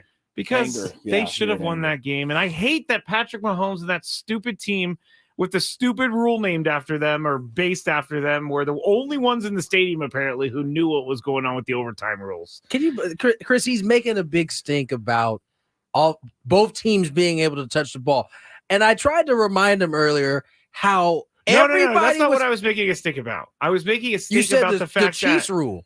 it is the Chiefs rule. What rule is that? Because their game with the Buffalo Bills was the reason that the rule changed. So we're talking So that they both, know so- because they've been through it before. So to my point, we're talking about both teams get to touch the ball in overtime, right? Yeah, That's the both Chiefs teams- rue. That's what you're referring to? It's not. It's the new overtime Scraby's rule for the playoffs. Scraby, you're mistaken here a little bit. And here's where you're Get him, mistaken. Chris. Before the Chiefs-Bills game a couple years ago, the rule was that if the first team to possess the ball scored a touchdown, the game is over. Yeah. They changed that Mhm. because the Chiefs scored a touchdown and Buffalo never got the ball. Exactly.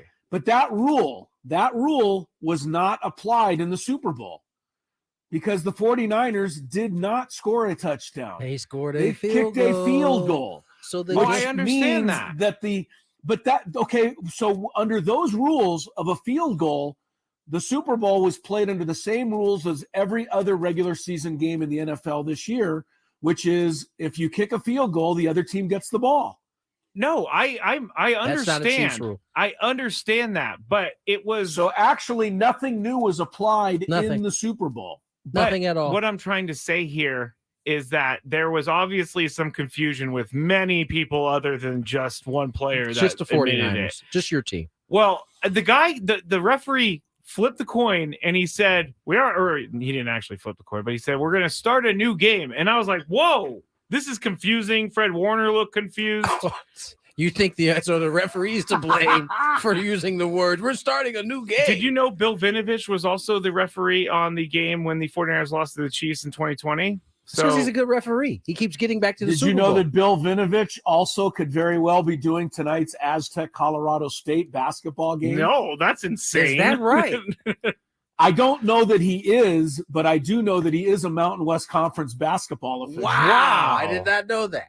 That would be that's- crazy to see that guy calling a That foul. kinda You're like, changes, wait, that kind of changes my perspective on I this was like- thing a little bit, knowing how Yeah, the Mountain that's West right. officials can be sometimes. do you That's think exactly right, Tony. that was actually Eric Curry in disguise as Bill Vinovich at the Super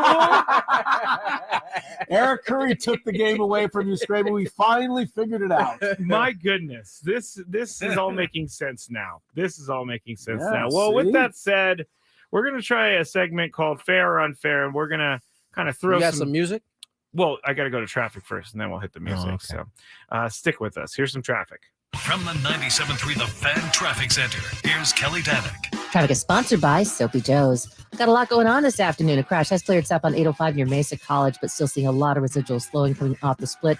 Two-vehicle accident over the right shoulder, southbound 15 at Friars Road. Crash is cleared on southbound 5, right at the 163. In the North County, watch out for some metal debris in the slow lane, northbound 5 coastline, just before Poinsettia. Also traveling on the northbound 15, just before the 78.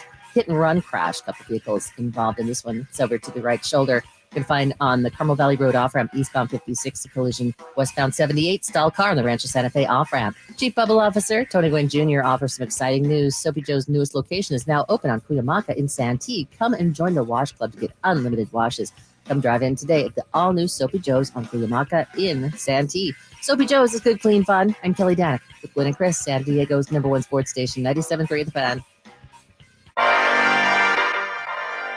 All right, here we go. We'll see if this works, and if it does, we'll make it a more regular thing. But so fair. I'll tell you one thing, it sure started off with drama, that music coming in. Oh, yes, very much drama in this segment. Yeah. So basically, I'm going to bring up some things that I've seen in the news, and it could be like a media. Well, we're trying to make it about if the media is fair or unfair to a certain player or coach, but here are some of the stories today. We're going to work into what we think is the best for this segment. But the first one was a hilarious story from Boomer Esiason. So he has a show on our station Friday night. I don't think anymore because the NFL season's over, but it was at 7 p.m. And he was telling this story about how Randy Moss was booked on their radio show. It was actually CBS Sports.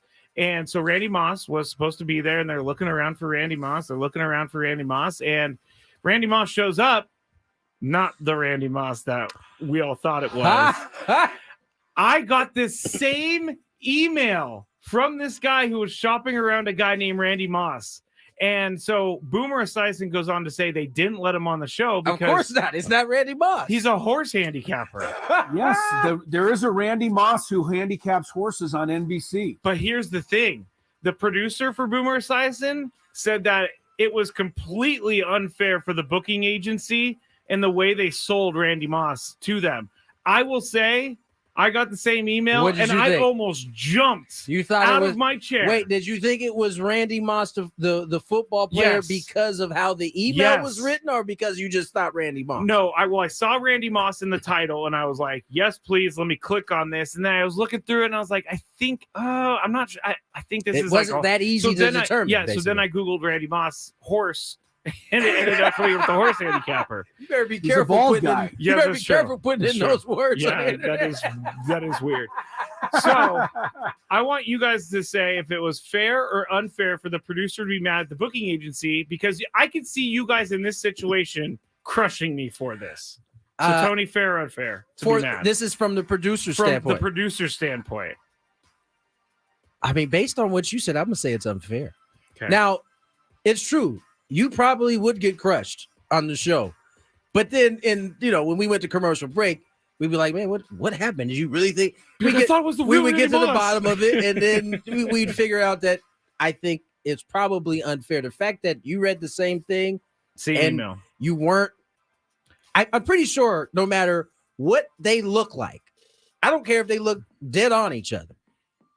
If one is a horse handicapper and the other is a Hall of Fame wide receiver, somewhere in that email, it does, but it's hidden. It should be. It's hidden. It's not. not. Is it like hidden? small script? No, but it's like there's no picture on it. Usually, there's a picture of who you're going to have. But on it's your written show. in there.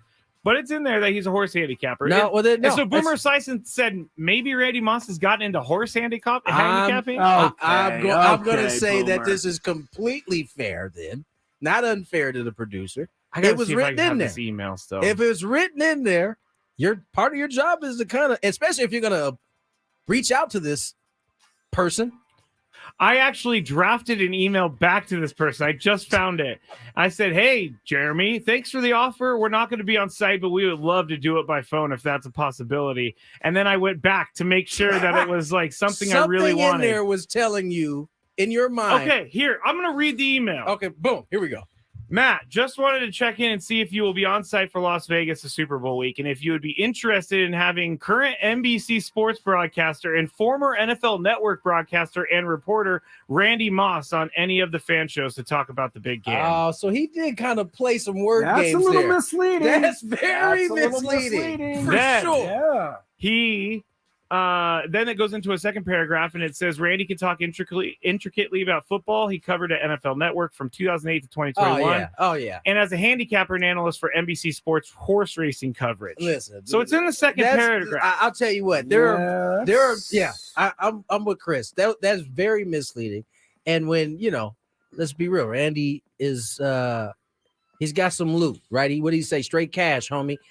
He could take up a hobby like handicapping horses. Now, I don't know that he should be working for NBC based on that. Yeah, at this point in time, if the football stuff throws you completely off. In the right first there. line, that's why I started drafting it back, and then I actually, for once, I read the rest of the email. It's a little misleading, even with the horse stuff in there. So, Chris, what do you think?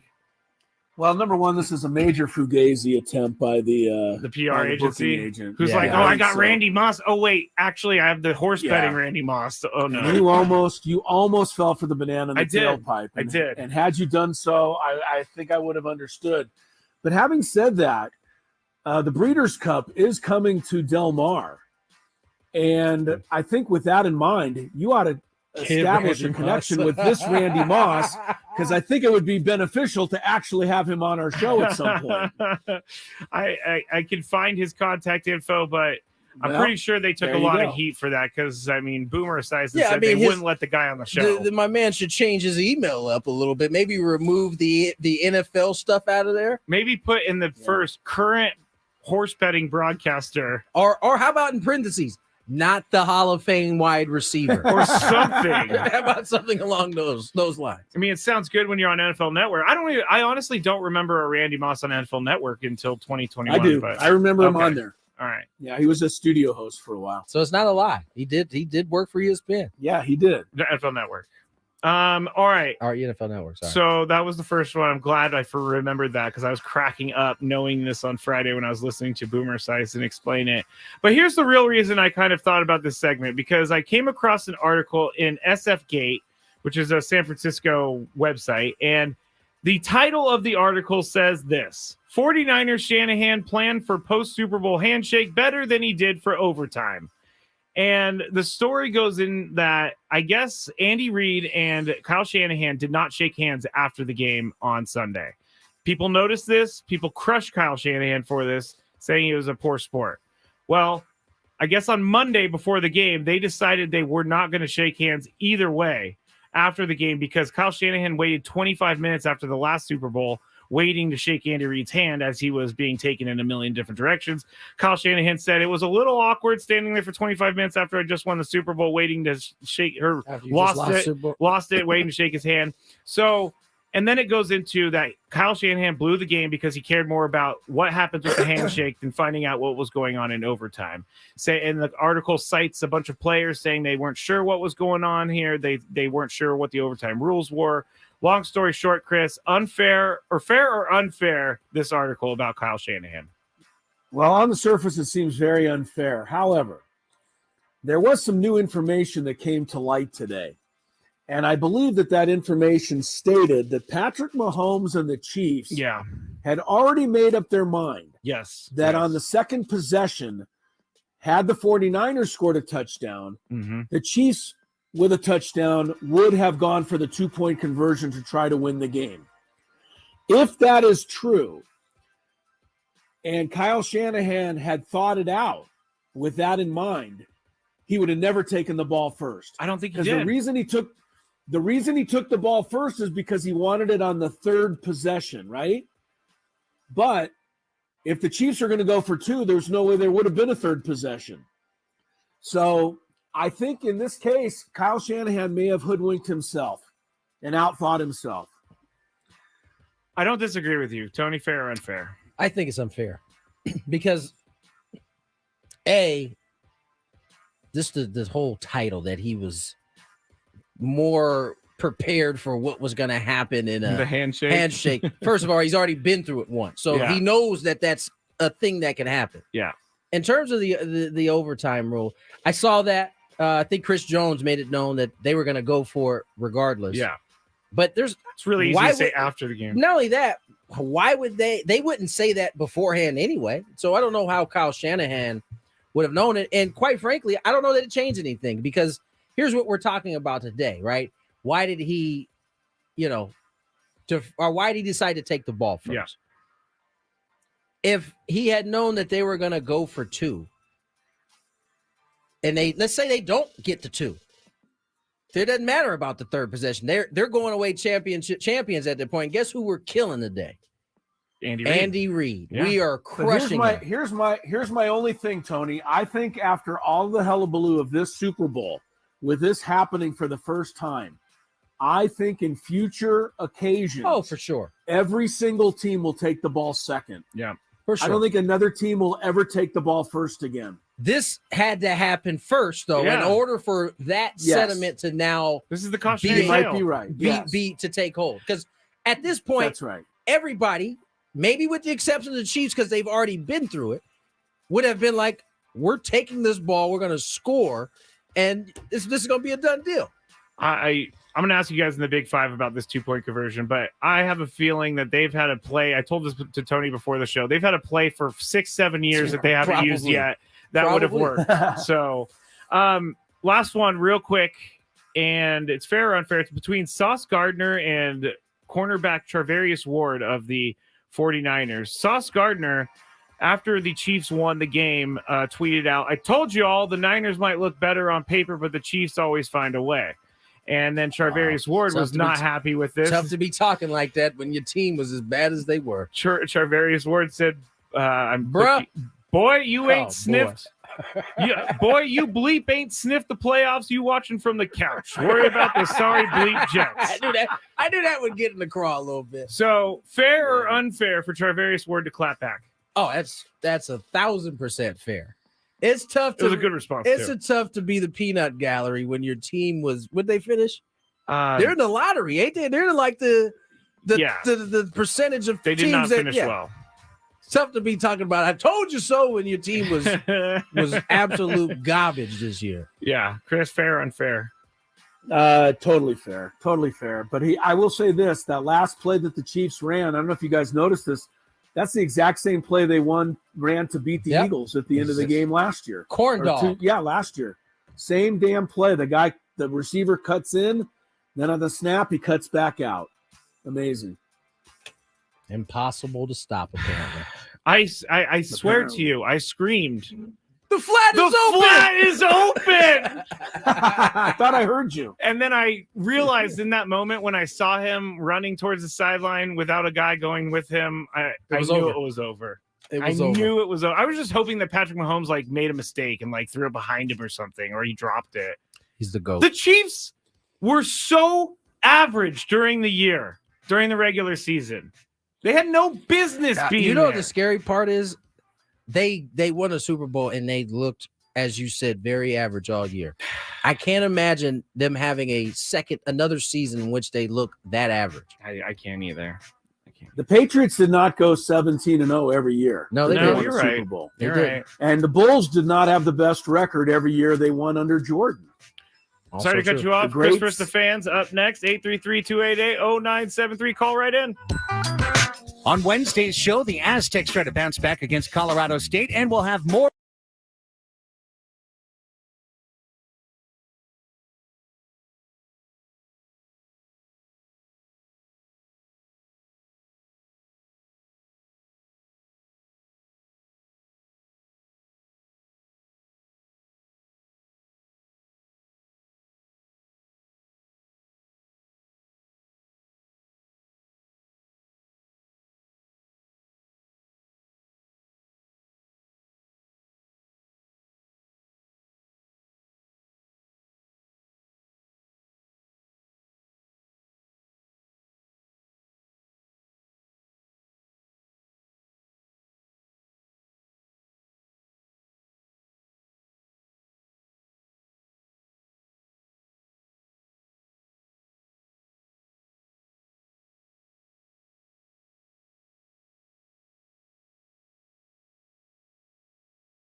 quote, we told everyone as we were waiting for the coin toss to review everyone to make sure they are sure before we go out, Shanahan said. So we asked position coaches to do that, but I didn't cover it in a meeting on the Super Bowl week. I don't think that changes anything. So according to I think it does. Kyle Shanahan, they covered this. So Kyle's like, basically stop pointing the finger this way. Own your whatever it is that your mistake was in terms of not knowing, and let's keep it moving. 4:01 on the clock. Tony Gwynn Jr., Chris Cello, Matt Skraby. You don't seem too satisfied with that answer. I was reading these quotes in the break as well. It does seem like he's passing the blame a little bit, which is not what a head coach Why not? does. That's what the players did. They passed it on. They didn't take any Players are allowed accountability. to. Oh, Players really? are allowed to. That's a new concept. Players are allowed to pass the blame. When it's on the coach? I thought it's supposed to be point the finger at yourself. If it's something on the field where they made a mistake, they blew the coverage. Mean on the field where they actually control They're the not. things? Those guys, you don't know every baseball rule. Yeah, you'd be hard pressed to get me in the game to not know some rules that I'm playing in. What if they just changed the rules? I mean, this is not the first time this has happened. This is the first time this has happened on a big I was in the stage. league when they changed the slide at home plate rule. I knew the rule. I'm just saying. They changed this rule 2 years ago, Skraby. We still and can't figure it out. I think honestly, Sorry. everybody can figure it out. What do you mean you can't figure it out? No, we still can't figure out what a home plate slide is. We're still doing that. That's because that rule. No, that one. You're right about that. We don't know that rule. Buster Posey ruined baseball forever. I don't think he ruined baseball. I think they made it safer. He definitely made it safer, but he definitely made it more complicated for sure. It's not his fault that Scott Cousins ran him down. It's not his fault that Scott Cousins ran him down, but it was his fault where he was. They played baseball positioned. for 90 years before Buster Posey got hurt, and I just don't think that they had to change the entire rule for one incident. That was right around it. We were full on outraging about everything at that point, though. I mean, if you think about it, yeah, that happened. We changed the rule, and it was right around the time where every time somebody got into a brawl, it was like, oh, these archaic human beings they're acting like Homo sapiens all over again. You know what I'm saying? It was just walking around with clubs. Right. It's like they were losing their mind. So it was at one of those points of sports right. when it happened. Got some Chris versus the fans coming your way. A chance to qualify for a 2-night stay at Westgate, Las Vegas, and 2 tickets to Air Supply. With a legacy spanning decades, Air Supply continues to captivate hearts. Now in their 45th anniversary year, the duo continues to play more than 130 shows a year worldwide. Join them as they celebrate their music and enduring legacy on May 31st and June 1st of this year at Westgate's International Theater at Westgate Las Vegas Resort and Casino. Get tickets now at Ticketmaster.com. All right. Why don't we get to it? Chris versus the fans. Chris, where are you at today? I believe I'm in Reno, Nevada. Chris versus the fans. Circus? Grand Sierra Resort, if you must know. Ooh, you better be getting a pedicure or something later. Pedicure. Chris, are you in Mani-pedi? Yeah. Chris, are you into manis and pedis? More the petty. More the The petty. mani kind of, I don't really love the mani. I like a good petty, though. Good for you. Well, you asked. Well, he didn't. No, I'm not laughing at you. I'm into it. I just like how you said it. You got to take care of your hands and feet, man. Yes, you do. It's just All the right. way it goes. All right, let's get to some feet talk. Chris Rex versus the Ryan fans. just tuned in. If you had one shot, one opportunity to take down the human almanac himself, howdy do. Now is your time. Listen to me, this guy is dangerous. Now is your opportunity to win a prize. Well, I hope you know what you're in for. Chris versus the fans starts now on 97.3 The Fan. All right.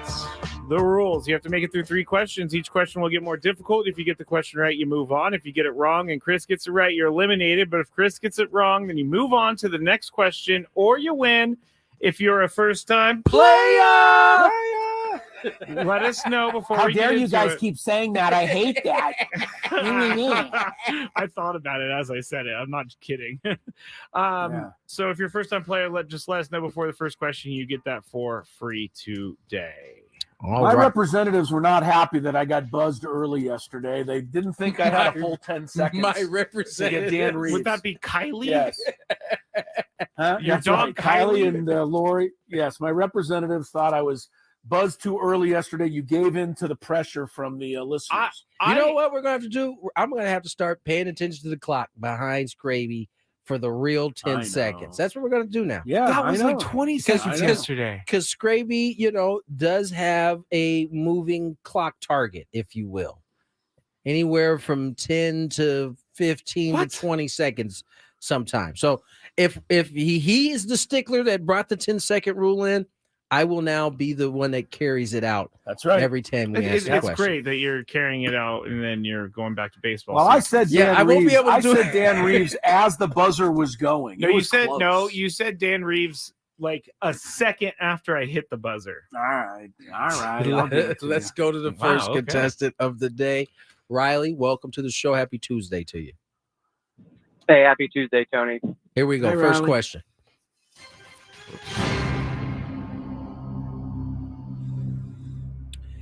In regards to the acronym CBT, what does it stand for?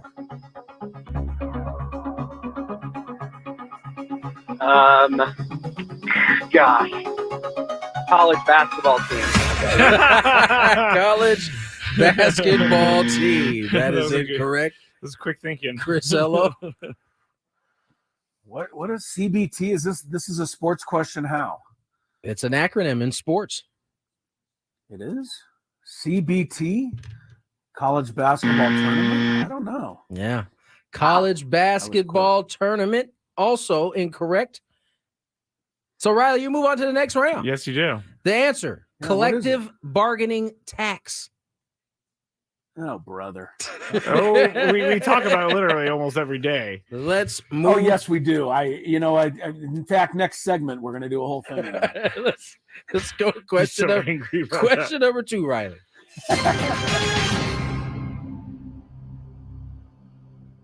Besides QB, which position has won the most Super Bowl MVPs? Wide receiver.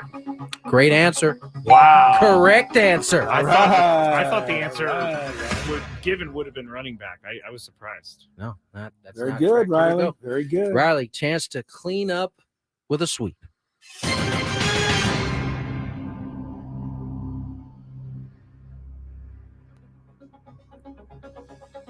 Which coach is behind Bill Belichick for most Super Bowl wins with 4?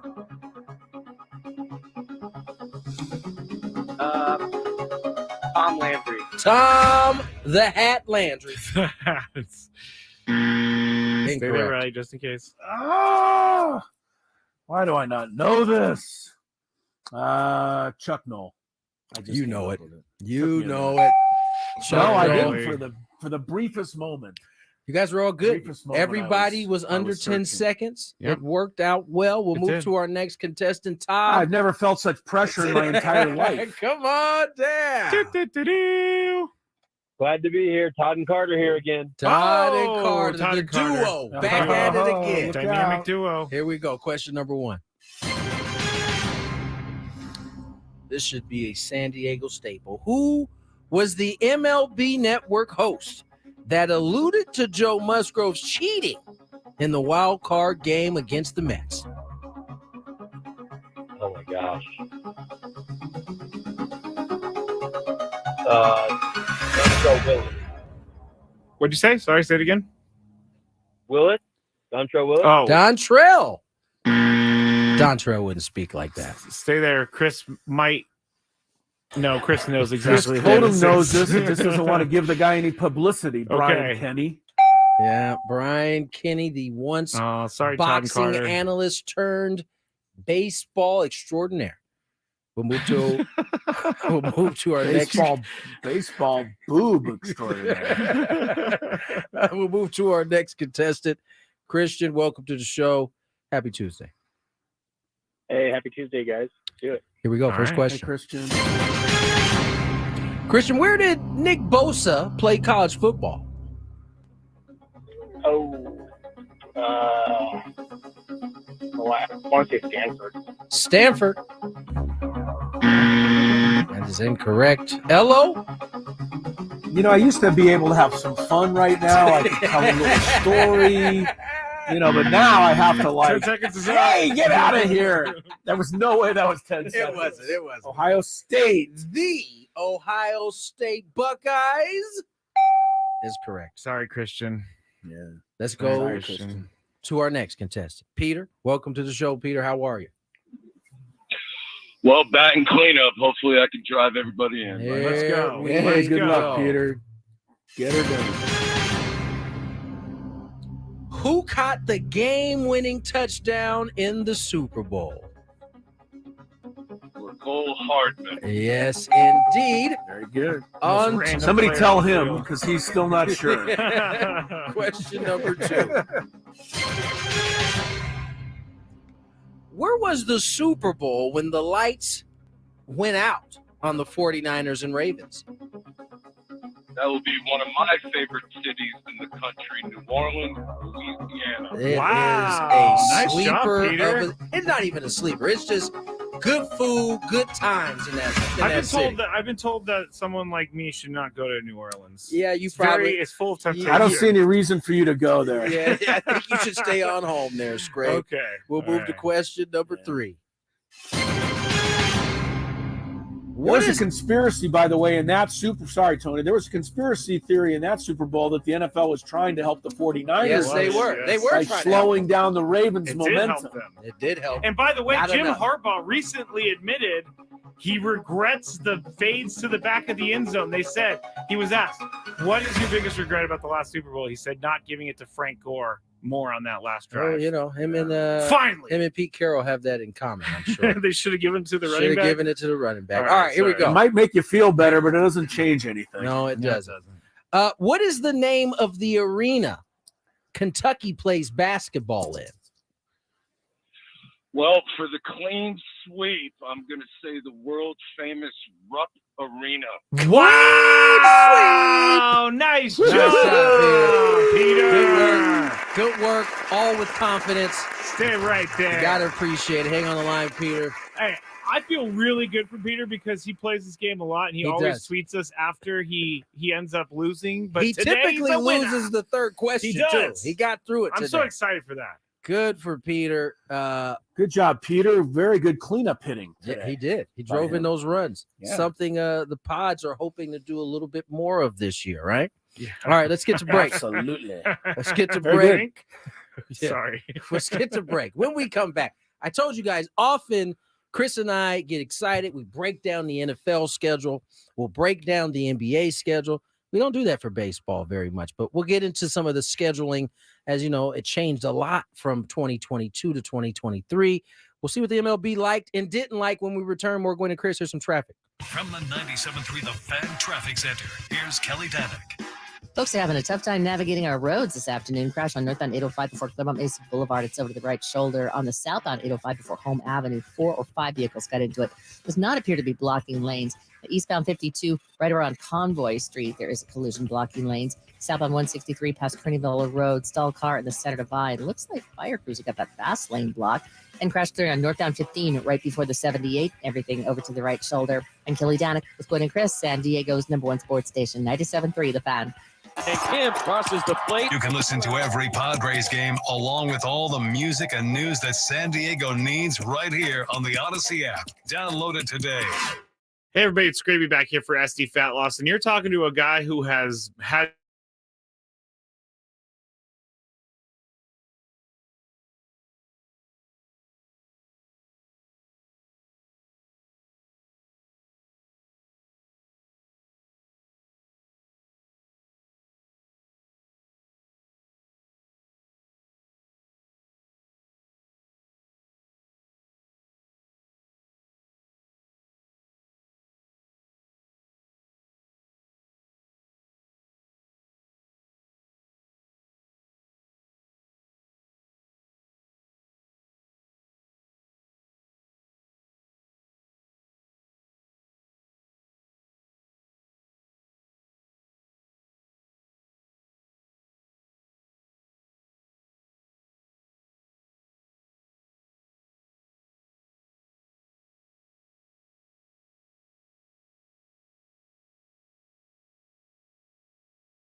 doctor.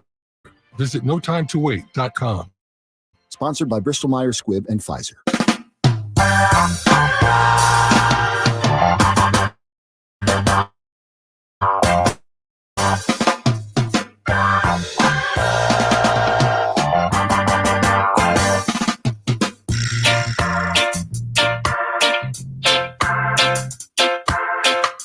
.420 on the clock. No pun intended. 421. Let's just say that, okay? Tony Gwynn Jr., Chris Ello. Well, if you get it wrong, Skraby will throw a buzzer at you in a hurry. He will.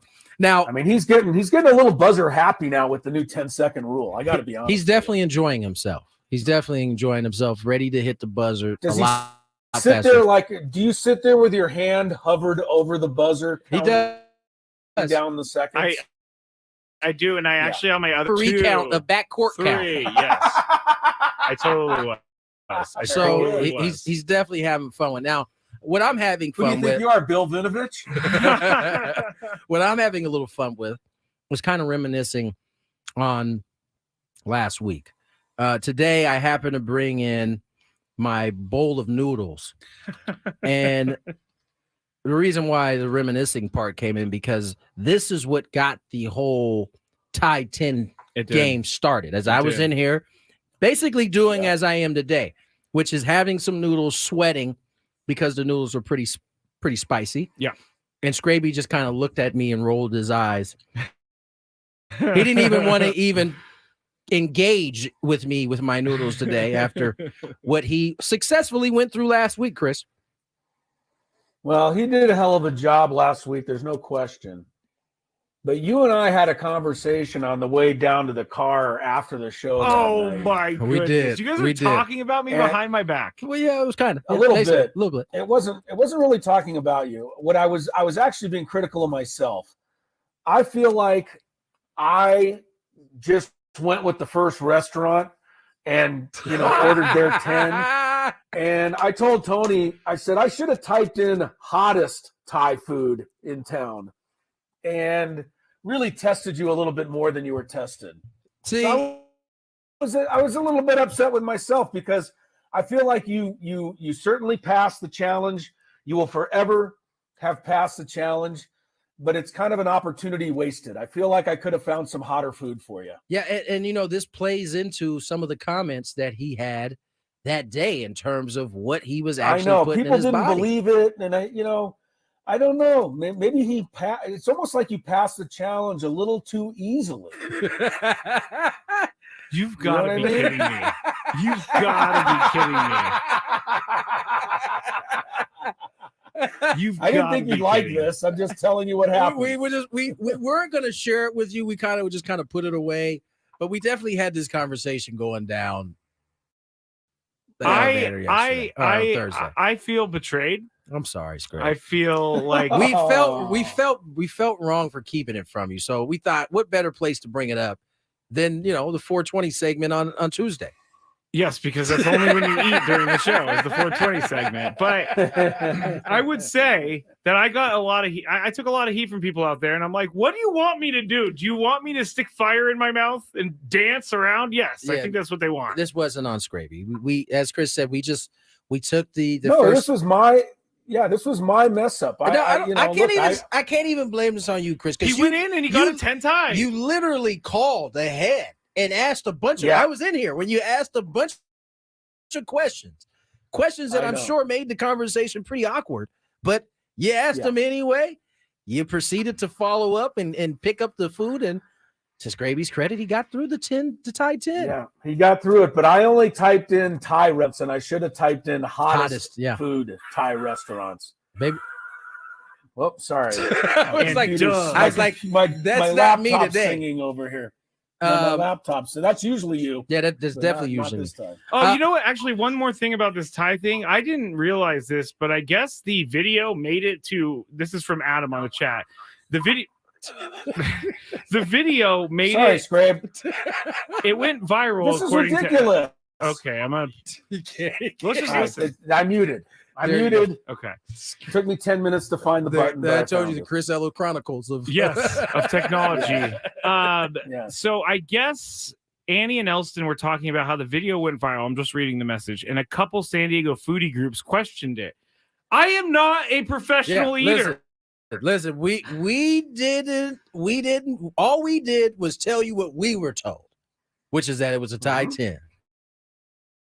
We didn't try to shortcut this. You guys saw it on the receipt, Tony. Yes, we did. I mean, it was they on saw the your receipt. they saw your number and all that. Yeah, I sent out your phone number with the tie 10. They saw a little bit too much.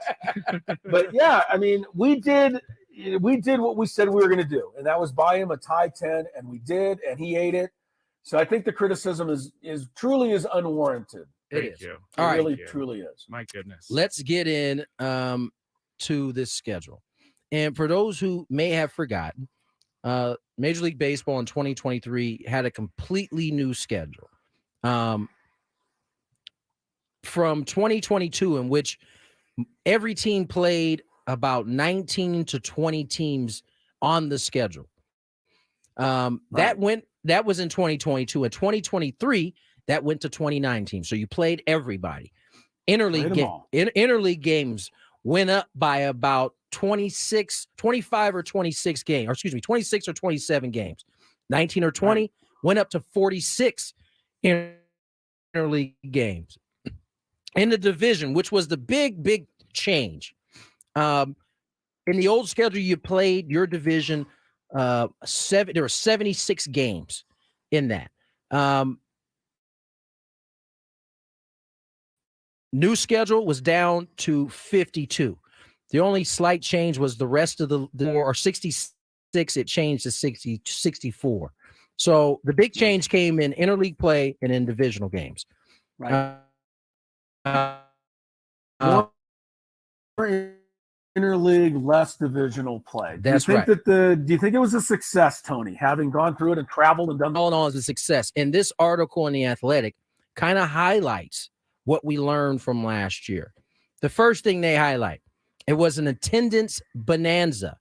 There were 11 weekends last season in which the Friday to Sunday attendance across the sport topped 1.5 million. 9 of those weekends came in the span of 11 weeks, June 9th through August 20th, which is right smack dab in the middle of summer. There had been only 5 weekends with attendance that high in the previous 4 full seasons combined. So big attendance boom. We saw that across the board. I think there were only 2 teams that didn't improve their attendance last year, Chris.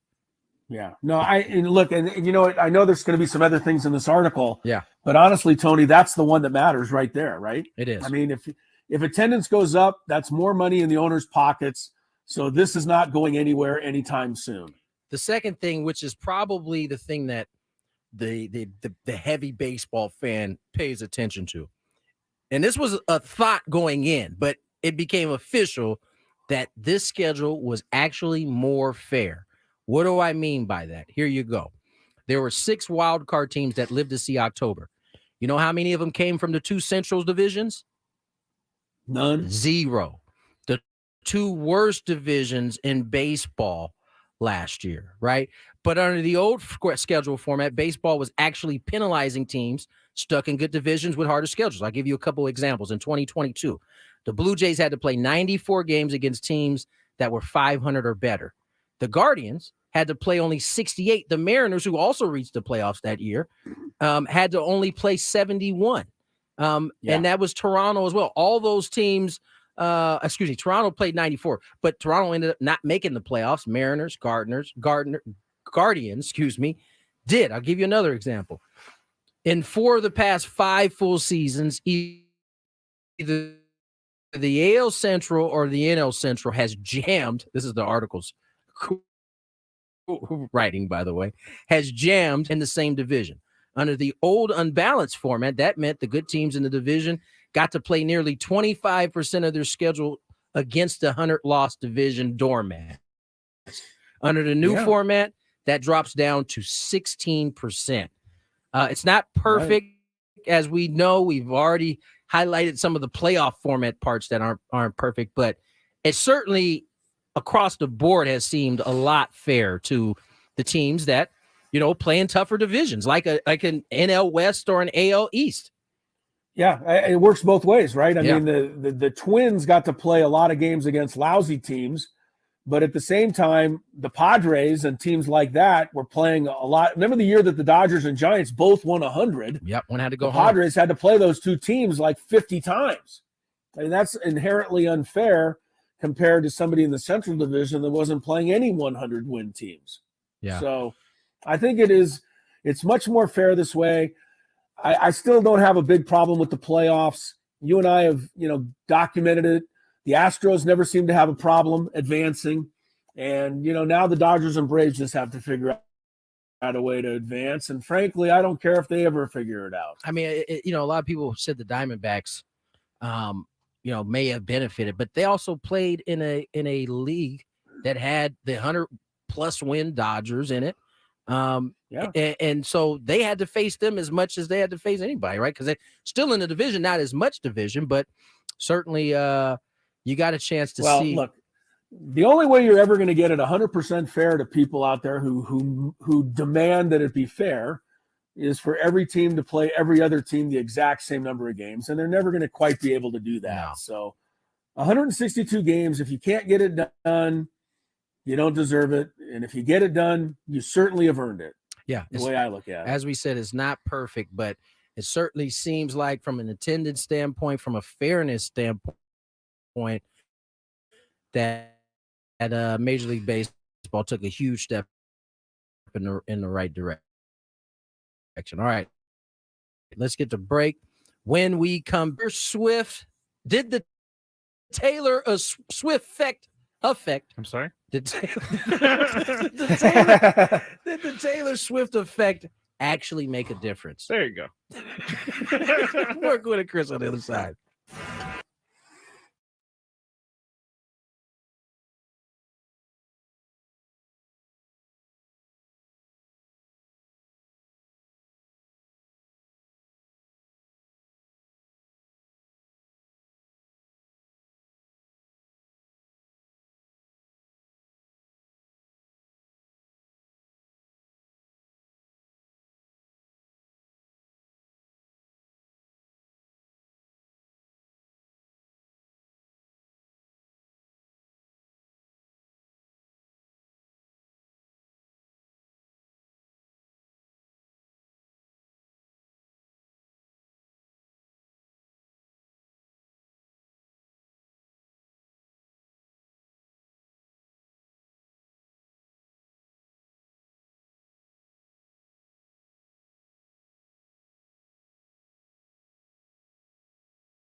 Back in the Odyssey Palace on 97.3 The Fan. This is Gwynn and Chris. Tony is just finishing patting his head dry from the sweat of the spices that he was just eating in his noodles. Chris is in Reno, Nevada, not at Circus Circus.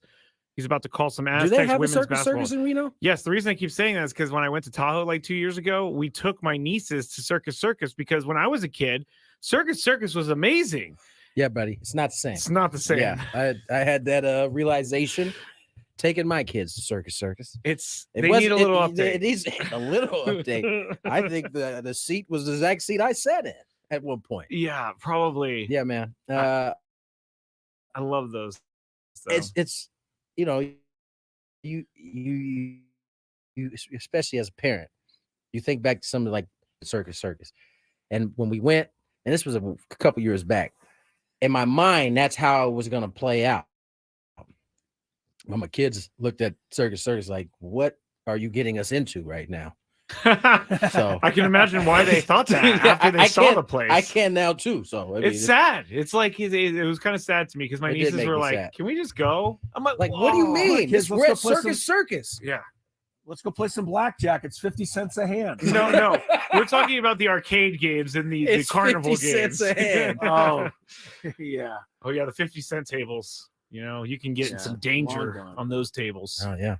All right, let's get some traffic and then the Big Five. From the 97.3 The Fan Traffic Center, here's Kelly Danick. Not much relief on our roads this afternoon. Eastbound 52 near Convoy, there is a collision. Looks like they're pushing that over to the right shoulder. Also southbound side of the 805 before Home Avenue.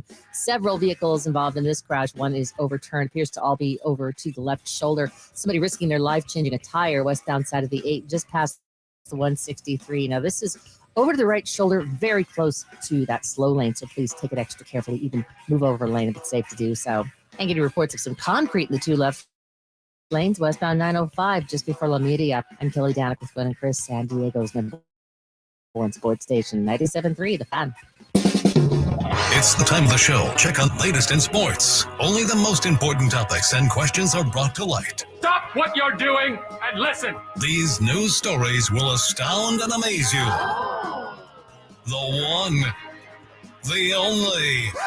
Oh my God, who the hell cares? The Big Five starts now on 97.3 The Fan. Did you know that you can listen to 97.3 The Fan with your smart speaker? You can ask your device to play 97.3 The Fan to give it a show. Isn't that nice of me? That is. It's really nice of you.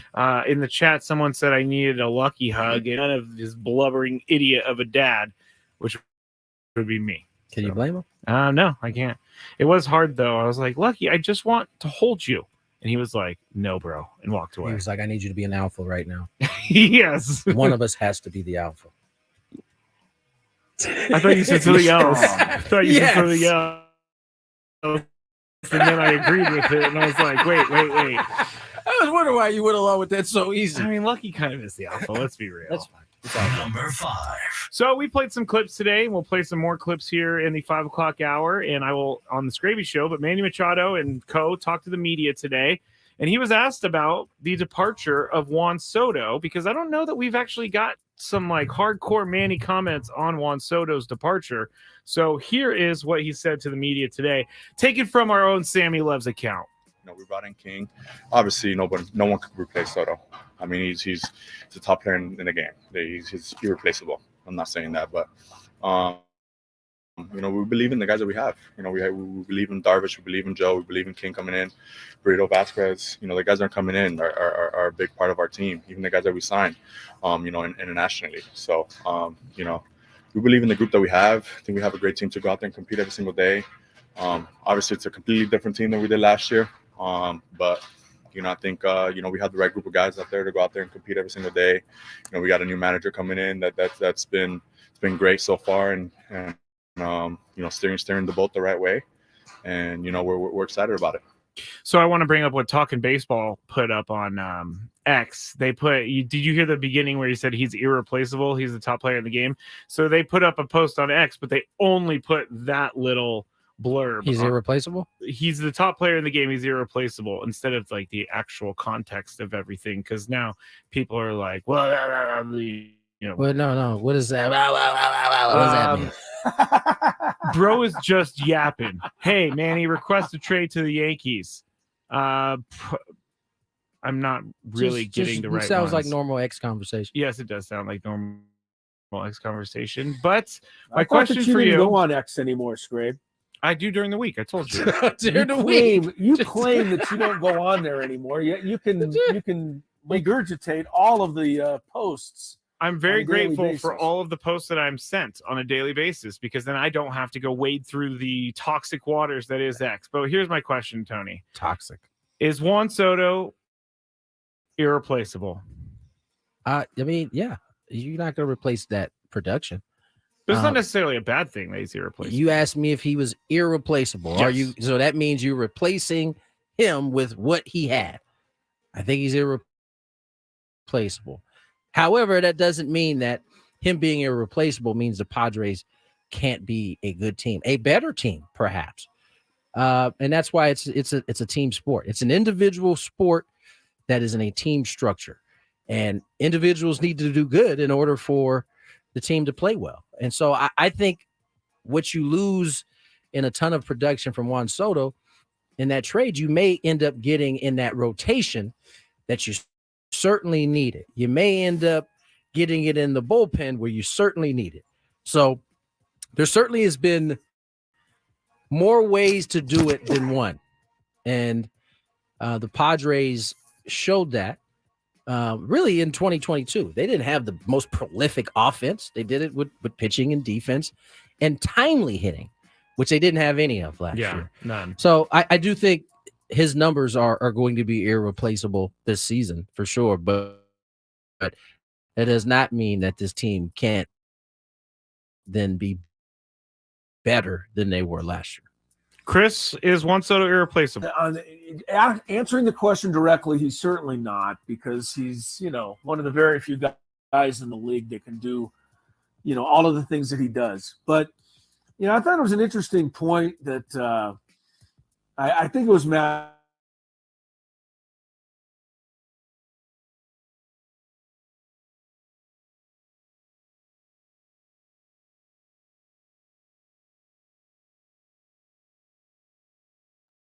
That's just not true, because Shohei Ohtani is going to be replacing JD Martinez, who himself had 30 home runs and 100 RBIs last year. So it's a roundabout way of saying that a lot of what Juan Soto did can be replaced by people that are in his spot. So you're not going to get the same production, but you're going to get some of that production. I mean, Juan Soto's not going to be replaced by zero. So that's why what Tony says is accurate. This team can be just as good, if not better. They just have to collectively make up for Juan Soto, and that can be done. All right. Good answers, guys. We got some of that sentiment shared on the chat. Number 4. And if you are watching on YouTube right now, I am working on why the internet is not working on the computer. So that's why the audio is bad. You can go watch us, though, at 97.3 The Fan on YouTube. All right. We didn't talk about this aspect of the Super Bowl. Well, actually, we kind of just did. But the Chiefs said they were going to go for 2 if San Francisco had scored a touchdown in overtime. We've seen going for 2 in games before that. We've seen going for 2 in games, but they weren't to decide a championship. So, Chris, do you think going for 2 would have been the right decision for the Chiefs? If they would have done it on Sunday, I would have, in that situation, had that come up, I would have just gone crazy. I would have been like, really? You're going to roll the dice and put the Super Bowl championship on one play. However, thinking it through, it was absolutely the right thing to do. And the reason for that is because if they kicked the extra point, then the 49ers would have got a free possession to try and go win the game, because it would have been their ball next. So, if you put everything together and analytically break it down, going for 2 is the right play. And I believe that that's what every team will do in the future. And that's why I said earlier, I think from now on, every team in the same situation under these rules will choose to take the ball second. Yeah, I agree with you. What do you think, Tony? I think minus the calculation of going for 2, I think that's exactly what Kyle Shanahan was thinking. He wasn't thinking that anybody was going to go for 2 because I don't know that it's ever been done in ever. I can't think in Super Bowl history to decide something like that. No. So I that's why I don't fault him for having it planned out. We're going to get the ball, 3rd possession. We're going to win it on that possession because it's hard to. And listen, the Chiefs won it without having to do any of this. So they could very well just be saying they could say whatever they want at this point. I know that's the worst part. they could say whatever they want. They can make up all kinds of things. But the fact of the matter is, I agree with Chris. If they would have decided to go with Joe, I would have. I think the collective world would stand up because that would be one of the craziest things. We all would have, and we all would have had an expletive as we stood up. Like, what are they doing? Exactly. Tony, I can tell you that one time way back, and here we go back in my time machine. Hit it. Hit it. It's been a while since it has been a while. In 1983, the national championship football college game, the Nebraska Cornhuskers scored in the final seconds, and an extra point would have tied the game, and they would have won the AP vote to be national champions. But their coach, Tom Osborne, went for 2 in the win, and they did not get it, and Miami won the national championship. That's right. I remember So that was one play right there that decided the whole national championship. So it has, in a sense, happened before. But I just say it's something I recall. You know, it's funny. It's hard to imagine a team like that Nebraska team that pretty much ran a triple option. Not a whole lot of options in that particular. No. Whereas a Chiefs team, them saying they're going for 2 isn't all that surprising because of all of the kind of wrinkles they have to their offense. Oh, yeah. Yeah. They could have come up with any number of plays. That's what I'm saying. To make myself feel better at night, I'm just saying they're going to get the 2 anyway. So we would have lost anyway. Yeah, we would have lost anyway. All right. Wait. Yes, did I get to both of you? Yes. Okay. Sorry about that. Sorry about that. Number 3. The longest Super Bowl game in history also will go down as the most watched program in television history. According to Nielsen and Adobe Analytics, the Kansas City Chiefs' 25-22 victory over the 49ers averaged 123.7 million viewers across television and streaming platforms. That shattered last year's mark of 115.1 million for Kansas City's last play victory over the Eagles. So that was a 7% increase. Tony, is this as simple as the Taylor Swift effect? It's hard to argue against it there, Skrabe. I mean, listen, this matchup it's one of those rare instances you get the exact matchup that I think everybody is probably hoping for. That's one element of the equation. But I mean, can you come up with any other reason why more people decided to watch this Super Bowl? I can't. I've really tried to come up with some other reason. Maybe because the hype that it was in Vegas. Okay, Vegas could be another little, but it doesn't. How many more than like the previous year? 8 million or something. That's a lot. That's a lot. How many followers does Taylor Swift have on Instagram? Do you know? Ooh, I don't. Well, let me I got my account open. I'm just going to type her name in here. Oh, you follow her, so it should be easy to find. I don't follow her, but either way, she's got 281 million. Oh my followers. goodness! So I'm just saying, goodness, 8 is nothing but like a little scratch of the surface. Oh my, that is insane. So I'm gonna go on a limb and say that had a little bit to do with it, a lot of it to do with it. I don't even know what to say about that. That's like 281 I honestly million? didn't expect to see 281 million. I didn't even know that was allowed on a platform like that. Chris, is this viewership as simple as the Taylor Swift effect? Does 281 million mean that every person on Earth follows her on Instagram? No, I think we have like 6 billion or something. But I think in the United States, we have like a population of 300 million. Let me see. That's amazing. She's just short of that. We have while you're looking it up, 333 million. So she is 50 million away from having every person in America follow her. That's insane. That's nuts. Go ahead, Chris. Sorry. Well, she's never going to get all of us because I'll never follow her. But, I'm going to give her credit for adding a lot more viewers that probably would have never watched the game. Yes. For the record, just going to show everybody. Oh, you don't follow her? Oh, there it is. You can see the blue follow There button it is. still there, but you might as well click it I because might every person in America. might as well. Right? Maria on the chat says definitely the halftime show. I think. Well, halftime show was lit. Usher got I think they average $129 million during the halftime show, or million viewers during the halftime show alone. So craziness. I tell you. Yeah. The attorney for former Northwestern coach Pat Fitzgerald is seeking a December trial date for his wrongful termination suit against Northwestern. He wants to avoid trying to sit out a third season before coaching again, and the judge proposed a date of April 2025. So during a virtual court hearing today, attorney Dan Webb said Fitzgerald, who was fired July 10th, would not be rehired until his case is resolved. So he can't coach again. Tony. Yes. If he drops the suit, does that admit guilt? I don't think it admits guilt. If he drops the suit, and he's suing the Northwestern school, for wrongful termination. Yes. Wrongdoing in terms of what? What he was accused of? Yeah, not the reason paying that he was attention to? terminated. I don't know that it's I don't think that it literally, says that he's is admitting guilt. Yes. But certainly in the public eye, that there will be a lot of people who feel like he is admitting guilt. Yeah. Chris, what do you think?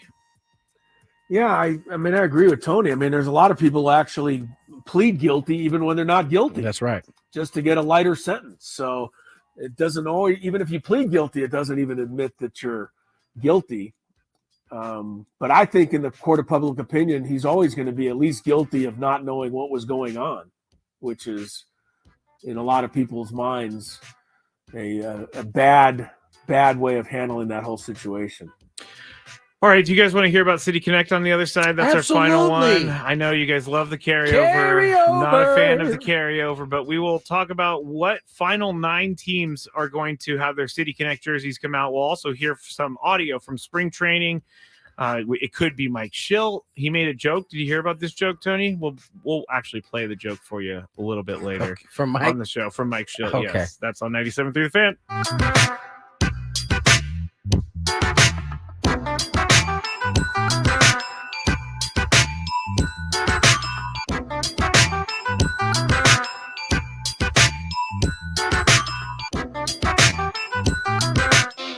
Sometimes your favorite sports teams disappoint you, but that never happens on Ben and Woods. Bill, have you listened to the last 30 minutes of our 4-hour show? Fine. Tune in for mostly good radio weekday mornings from 6 to 10 a.m. on San Diego's #1 sports station, 97.3 The Fan. My 13-year-old acts like a puppy again. Almost overnight, she's a different dog. Perfect poops. When people switch their dog's food to the farmer's dog, the effects can seem like magic, but there's no magic involved. It's simply real meat and vegetables with all the nutrients dogs need, instead of highly processed pellets. No tricks, just smarter, healthier pet food delivered in packs portioned for your dog. It's amazing what real food can do. Get 50% off your first order at thefarmersdog.com/no-magic. If your Medi-Cal is ending, Cover California is here to help. Cover California is a service from the state that helps you get affordable health insurance. In many cases, at no cost to you, just like with Medi-Cal. We have quality health plans and will help you every step of the way to get the one that works for you and your family. So, if you're no longer eligible for Medi-Cal, check out Cover California. We'll keep you covered. Learn more at coveredca.com. At the Golf Mart by Worldwide Golf, there's something that binds us all. The collective goal to transcend the ordinary. Introducing the new Callaway AI Smoke Driver. The new AI Design Club has multiple sweet spots across the face, making it an average of 7 yards longer than the prior model. Visit us in store for a free custom fitting at the Golf Mart or shop us online at worldwidegolf.com. Get there. Tune in to the Smart Investing Show every Saturday morning at 8 right here on 97.3 The Fan. You will learn how to become a smarter investor and how to invest for the long term. If you miss a show, you can always listen to our podcast on smartinvesting2000.com. The countdown to clearance has started. But time is running out. Get clearance prices on new and used GMC trucks and SUVs. Click honorbuickgmc.com today. Hey guys, Matt Coker here with West Coast Men's Health. Most guys don't realize that their ED started in their 40s. Symptoms of erectile dysfunction can be slight and subtle, but by treating your symptoms at the onset, you can avoid severe ED in the future. Mild ED is easily reversed at our clinic using our acoustic wave technology. Most men have accepted that ED is a part of getting older, but that's far from the truth. Our acoustic wave therapy has helped thousands of men restore function, whether they're in their 40s or their 80s. West Coast Men's Health also treats chronic pain, including neuropathy, plantar fasciitis, Dupuytren's contracture, and even carpal tunnel. So if this sounds like you, give West Coast Men's Health.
Hey, off we go into the happy hour, everybody. Welcome back into Gwynn and Chris. Chris Ello from Reno, Nevada this evening. Tony Gwynn Jr., Matt Skraby at the Odyssey Palace Studios in San Diego. Gwynn and Chris, 97.3 The Fan. You can watch on YouTube. Just search for 97.3 The Fan. You can watch the program in progress. We're going to finish up the Big Five here in a second. But before we get to that, Tony, a shout out to everybody who's on their way to Viejas Arena tonight. Big ball game. Aztecs, Colorado State. Tips off at 6 o'clock. Take your time. You should have plenty of time to get in there and get ready for tonight's game. Aztecs still seeded 5th by Joe Lunardi in the latest bracketology, Tony, so that the loss in Nevada not costing them in that regard. But all these losses on the road have put them in a situation where, and Brian Dutcher said as much in the paper today, they've got to protect their home court. They can't afford to slip up any of these games at home. No, they can't. We knew the road games are going to be tough, and the Aztecs haven't had the kind of success that I think they would like. But at home, nothing changes. They got to keep taking care of business at home. And so far this year, they really have done that. They had the one close game. Who was that against? It was against a team that wasn't, supposed to. I think it was UC Irvine. I think maybe? it was somebody early in the season where it took a last-second shot. Outside of that game at home, the Aztecs have played close to flawless at home. They have really took care of their home court this season, and so that will remain not only for this game but the following game. Remember, they had the game in Nevada. We knew it was going to be tough, and then back-to-back tough games at home. This is the first of the two against Colorado State. So Aztecs looking to kind of get back into their winning ways here tonight. Yeah, they got New Mexico on Friday coming in. So, yeah, you're right. Another tough game. But, look at this game tonight, Tony. And one thing that people say, why can't you win on the road? What's so tough about it?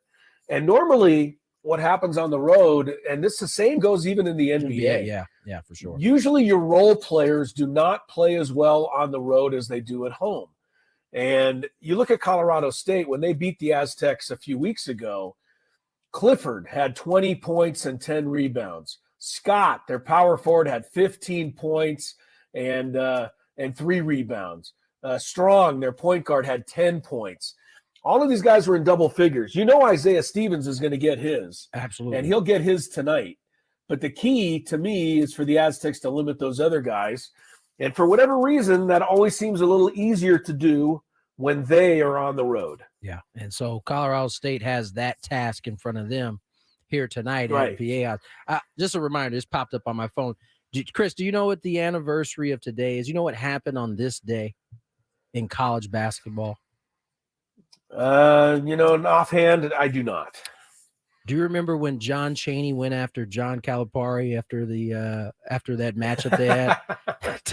Yes, I do. Today, that happened. John Chaney was ready to put, he was ready for the fade for John Calipari. He didn't quite get all the way there to give him the 2-piece, but he was ready. He was certainly ready. Yeah, I never rooted so hard for John Chaney in all my life as I was that night. That was a Temple UMass, I believe, yes, matchup. It was. They got into it in the post game. I think it was post game. Calipari was up speaking, and Chaney came into the room and made a beeline for Calipari. He was and had to looking be for separated. Yeah. Those are the good old days, right, of college basketball. Yeah. Everybody's too polite now. Yeah, well, everybody that likes happen. each other. It's a very friendly environment. It is. It's doesn't really produce the type of hatred, I guess. You don't have. I mean, they have rivalries, but even Duke, North Carolina is not what it once was. No, it's so. I think all of those rivalries, and I don't know if it's because you don't see guys aren't sticking around as long. I don't know why those rivalries have lost some of their I don't know, some of the. I think that's part of it, but I think the main reason that you used to have these rivalries is because these coaches, Bobby Knight, Gene Cady, Dean Smith, Krzyzewski, they stayed at their school for 40 years. I mean, it was one institution against another. It was like God coaching against God. Something had to give. Yeah, they were the institution. Now those guys have all kind of moved on. Yeah. The coaches at that time became the institution because they were there so long. Right. But now they were bigger than the school itself. Right. That's right. Now it's like it's like musical chairs. And in some ways it's good, right? You're seeing a lot more younger, new faces that get an opportunity, but that also then means that they're also looking for the next biggest and best opportunity. And there goes the merry-go-round as it is. College Football Board of Managers expected to vote 5+7 on the 5+7 format. For those who aren't familiar, that is the 5 highest-ranked conference champions and the next 7 highest-ranked teams in the 12-team playoff this fall. It starts this year in 2024. A format change that could finally get unanimous backing. It needs it if the Pac-12 agrees to it. Now, so I think it's the Pac-2, right? Because if I'm not mistaken, Washington State and Oregon State, right, own those two. They're the only two left. They're the two, so they'll be the ones voting on it, I guess. Yeah, this isn't really great news for the Aztecs. I don't think, at least off the top of my head, because if you're going to take the 5 power champions and they're all going to get in, which is fair. But then you're going to take the other 7 top-ranked teams. It's going to be like the Aztecs could go 12-0. Yeah, the Aztecs could go 12-0, but they wouldn't be ranked high enough to be one of the other 7. Yeah, this is where the move to. This is why, and when you cut all of the fat off of it, this is why teams made the move that they made in terms of changing conferences, because they knew this was coming. The 5 top 5 top teams in those conferences, but we see it every year. The SEC will have like 5 teams ranked in the top 25. The ACC will have 1 or 2. The Big Ten will have 3 or 4 or 5. So it's a good chance that although, it's been expanded, we're still going to see pretty much the same 2-3 conferences, most likely Same thing. loading up those playoff formats. Yeah, I really think in fairness, you can take the 5 power, you can take the top 6 ranked teams, but I think you got to leave one spot for the best team from the rest of the conferences and give that team at least a fighter's chance to go into the tournament and play a game. I just think that, and maybe I am saying that because that would be San Diego State if they were the team, but I just think if you're going to open it up, then you got to open it up. If you're not going to open it up, then what are we even doing playing in the first place? This is a fugazi open up, is what it seems like. Yeah, right. That's right. Every time that word has been used on the show today. It is a fugazi open up. Like, hey guys, we're opening up to Right. everybody. Just kidding. Not kidding. actually. Just kidding. Yeah. There was a egregious NBA call last night. I don't know if you guys saw this. Knicks. I did. It was bad. It was atrocious. Knicks are up 2. Yes, they're up 2. I believe. No, it was tied, Oh, Tony. was it it tied? Sorry, it was tied. Yes, it was tied. And this was after Brunson had just gone down and hit a 2-point shot to tie it. They come down. Right. I believe it's Toronto, right? That I don't remember. Can't But remember. yeah, The whoever other the team Knicks were that the Knicks playing. were playing, scrambling to get Yeah. a shot off. They heave a 3 up. They call Brunson for, Rockets. was it? I knew it was somebody red. Rockets. They throw up a 3. They call a foul on Brunson. Yeah. It was a pretty It was not apparent good. that after you saw a replay, it wasn't. They go to replay to check. Now, Chris, I don't know if you saw. Did they go to replay to check this actual call, or were they going to replay for something else? We now go to our resident referee, Chris Sello. Well, thank you very much. But I don't, you know what? On this one, I don't have the answer, because if they really went to replay to see if this was a foul, they would have had to say it was no foul. Brunson didn't touch him. I mean, he put his arms up. Never touched him. And the guy was heaving such a wild shot. I don't understand how an NBA official could make that kind of mistake in a situation like that. I mean, I've reffed so many. I mean, high school basketball, if some kid throws up a miracle 3-point shot at the buzzer, you're not going to bail him out with a foul unless it's really obvious. It's got to be obvious to everybody.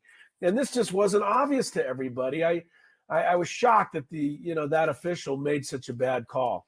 And I don't understand how it stood up. The co-part, and I don't know if it was actually Ed Malloy, who is the crew chief. But Ed Malloy. Ed Malloy, excuse me. Those are the in the NBA, those are the guys that speak to the media. So it may not have actually been his call, but he's the one speaking to the media after the game. He just straight up admitted that they got the call wrong. And I'm sure that was infuriating. That was infuriating. I'm sure they had a clip of of Tom Thibodeau. I think they assumed that the call was going to get overturned. Tom Thibodeau is drawing up the play. He's not a guy you want to upset. He's drawing up the play. Brunson, who at first is looking down the play, he looks up, and I think he realizes they've called the game. So as Tom Thibodeau is drawing up the play, Brunson just beeline. He elbows the clipboard, and at that point, Tom Thibodeau is like, "What's going on?" He looks up, and you could read his lips. I'll let you guys go do it. Immediately, he looks up, and he is dog cussing the referee that's coming towards him. Referee couldn't do anything but put his head down and just turn and wear it, because he was getting a tongue lashing from Tom Thibodeau. And so This seems like a situation where the Knicks ought to be able to protest this game. Being as the official went in and said we blew the call, how would the NBA not say, we got to go play overtime? That's exactly why I brought it up. The New York Knicks filed a protest with the NBA to dispute the 105-103 loss. The Knicks decided to file Tuesday evening, highlighting the NBA's last 2-minute report. Endgame crew chief Ed how you say it again? Malloy? Malloy. Yeah, Ed Malloy acknowledgement that the foul call on the Knicks guard Jalen Brunson against Houston's Aaron Holiday inside the final second was incorrectly called. Now, here's some background. There's only 6 protests in league history have been upheld. The NBA has not often upheld protests in its history. Only 6 times. The last time was in December 19, 2007, when Miami Heat center Shaquille O'Neal was incorrectly ruled to have 6 fouls when he only had 5. The game was resumed March 8, 2008, but neither team scored in the 51.9 seconds. That was replayed for the overtime, and the Hawks won 114-111 in that game. So there's a chance. See any way they can't. Yeah, they have to uphold this, Tony. I mean, their own official, whether he should have said it or not, said it, that they messed up the call. So the game is clearly in overtime. You've got to get these 2 teams together and play 5 more minutes. Here's the cold part. I mean, it's fair. I'm not a Knicks fan, but this is the fair thing to do. It is. But here's the cold part about that game I was just telling you about, where Shaquille O'Neal was ruled to have 6 fouls. By the time they replayed it, Shaquille O'Neal was no longer on the team. He had been traded to the Phoenix Suns. So they didn't even get the benefit even in that case. Wow. Yeah. Yeah, that's cool. I think if the NBA is legit, they've got to get these teams together and play 5 minutes somewhere. I think you're right. It'll be you remember the baseball game when George Brett's pine tar got overturned? They put the Yankees and the Royals. They flew them in for basically a half an inning of baseball. That's right. I mean, it was many, many years ago, but the protest was, upheld or overturned, and they finished that game. I think the NBA's got to do the same thing. All right, let's get to break. Let's get to the other side. More Gwynn and Chris. Here's some traffic. Pop quiz. Oh, we got a pop quiz. It's not a fantabulous, so maybe I have a shot. Champ is not here. Champ is not here. Well, the champ is sitting across from me. I'm the champ now. I'm the captain now. More Gwynn and Chris. That's not what we're looking for. I know. That was for the big 5 that I forgot about. Okay, here we go. There we are. Traffic Center. Here's Kelly Danick. Traffic is sponsored by Valvoline Instant Drive-Thru Oil Change, your 15-minute instant drive-thru oil change. Still a number of problems on our roads this afternoon. South 805 before Home Avenue, collision in the Senator Divide. Looks like that is in the clearing state. Now, southbound side of the 5, accident past La Jolla Village Drive. It's over the right shoulder. Also, South 5 at the 163, hit-and-run accident. This one is over to the left shoulder, and looks like they're having to run a traffic break on the coastline, northbound 5 at Manchester, to clear a stalled car from the Senator Divide over to the right shoulder. Valvoline Instant Oil Change is your drive-through oil change. It only takes 15 minutes, and you don't have to get out of your car. With all the rain lately, Valvoline is also offering replacement wiper blades. For directions and discounts, go to SoCalOilChange.com. That's SoCalOilChange.com. I'm Kelly Danick with Gwynn and Chris, San Diego's #1 sports station, 97.3 The Fan. Hey, it's Skinny Chris Ello here, wherever I am, San Diego or even Reno, Nevada. SD Fat Loss works for me. And my life has changed after I lost 37 pounds using SD Fat Loss. I've kept the weight off thanks to their fantastic maintenance program. And I just want to pass along this great news to you. You can get on SD Fat Loss yourself, but you have to pick up the phone and call them. 858-665-3211. That's 858-665-3211. Or you can just go online, sdfatloss.com. Get yourself a free private weight loss consultation. Find out all about it. Find out the secret to losing up to a pound of fat every day, naturally, safely, and effectively. You don't have to count calories. You don't have to exercise. And you don't have to eat those nasty prepackaged meals.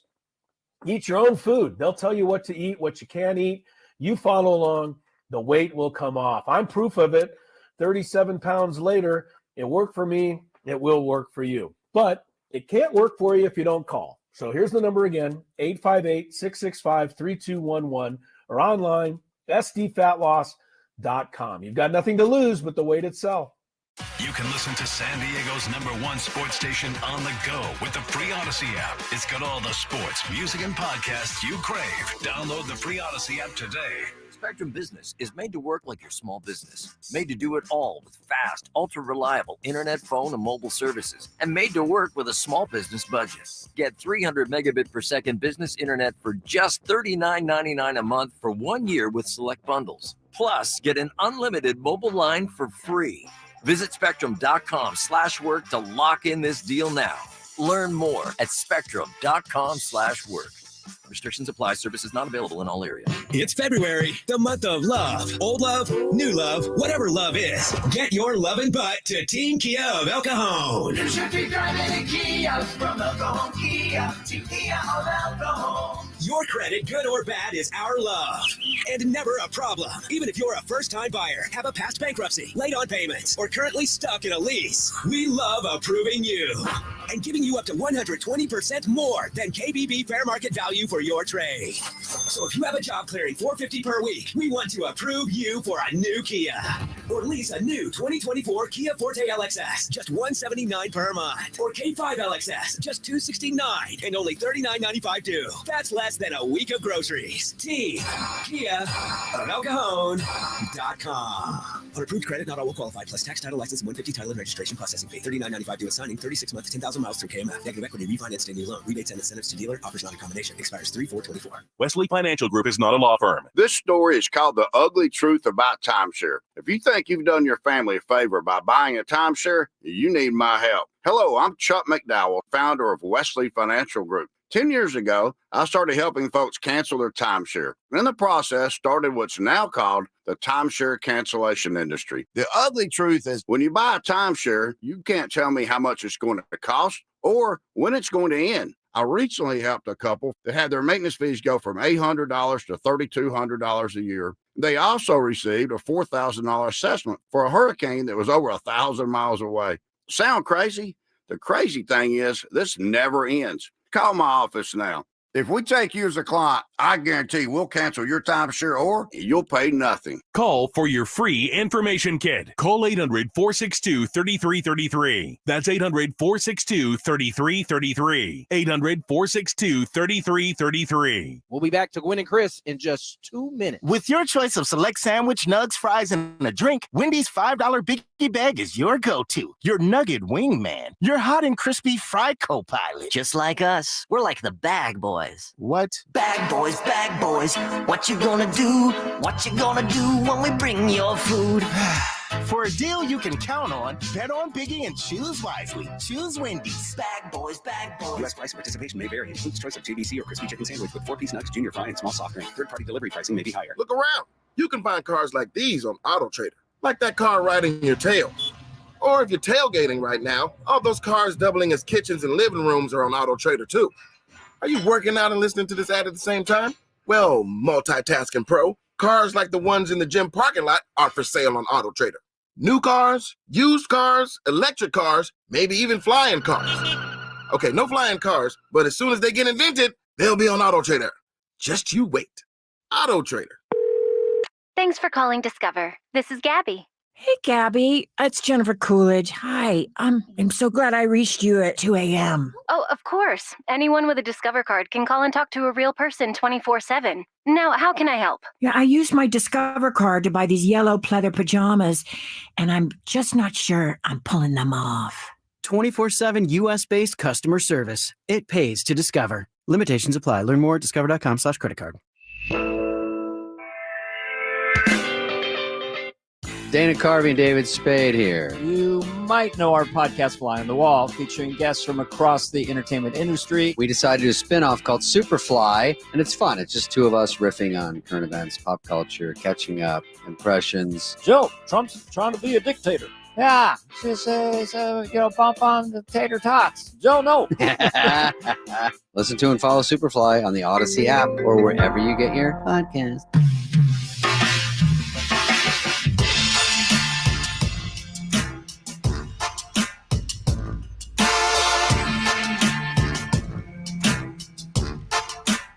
Back here in the Odyssey Palace, Gwynn and Chris, 97.3 The Fan. We have a couple questions about this conference issue. Chris is in Reno. Tony and I are here in San Diego. But we got our guy on it. Kirk Kenny texted me, and he said, in a 5+7 format, Mountain West champion would have a good chance of making expanded playoff teams as one of the 5 automatics. The top 5 conferences receive an automatic berth to the playoff for their champion. The Pac-12 will no longer be a Power 5 conference since it no longer will have the minimum of 6 teams. So that means a Group of 5 conference will always be included as one of the teams to get an automatic berth. And the Mountain West is probably now the top group of 5 conference after the AAC lost several teams to the Big 12.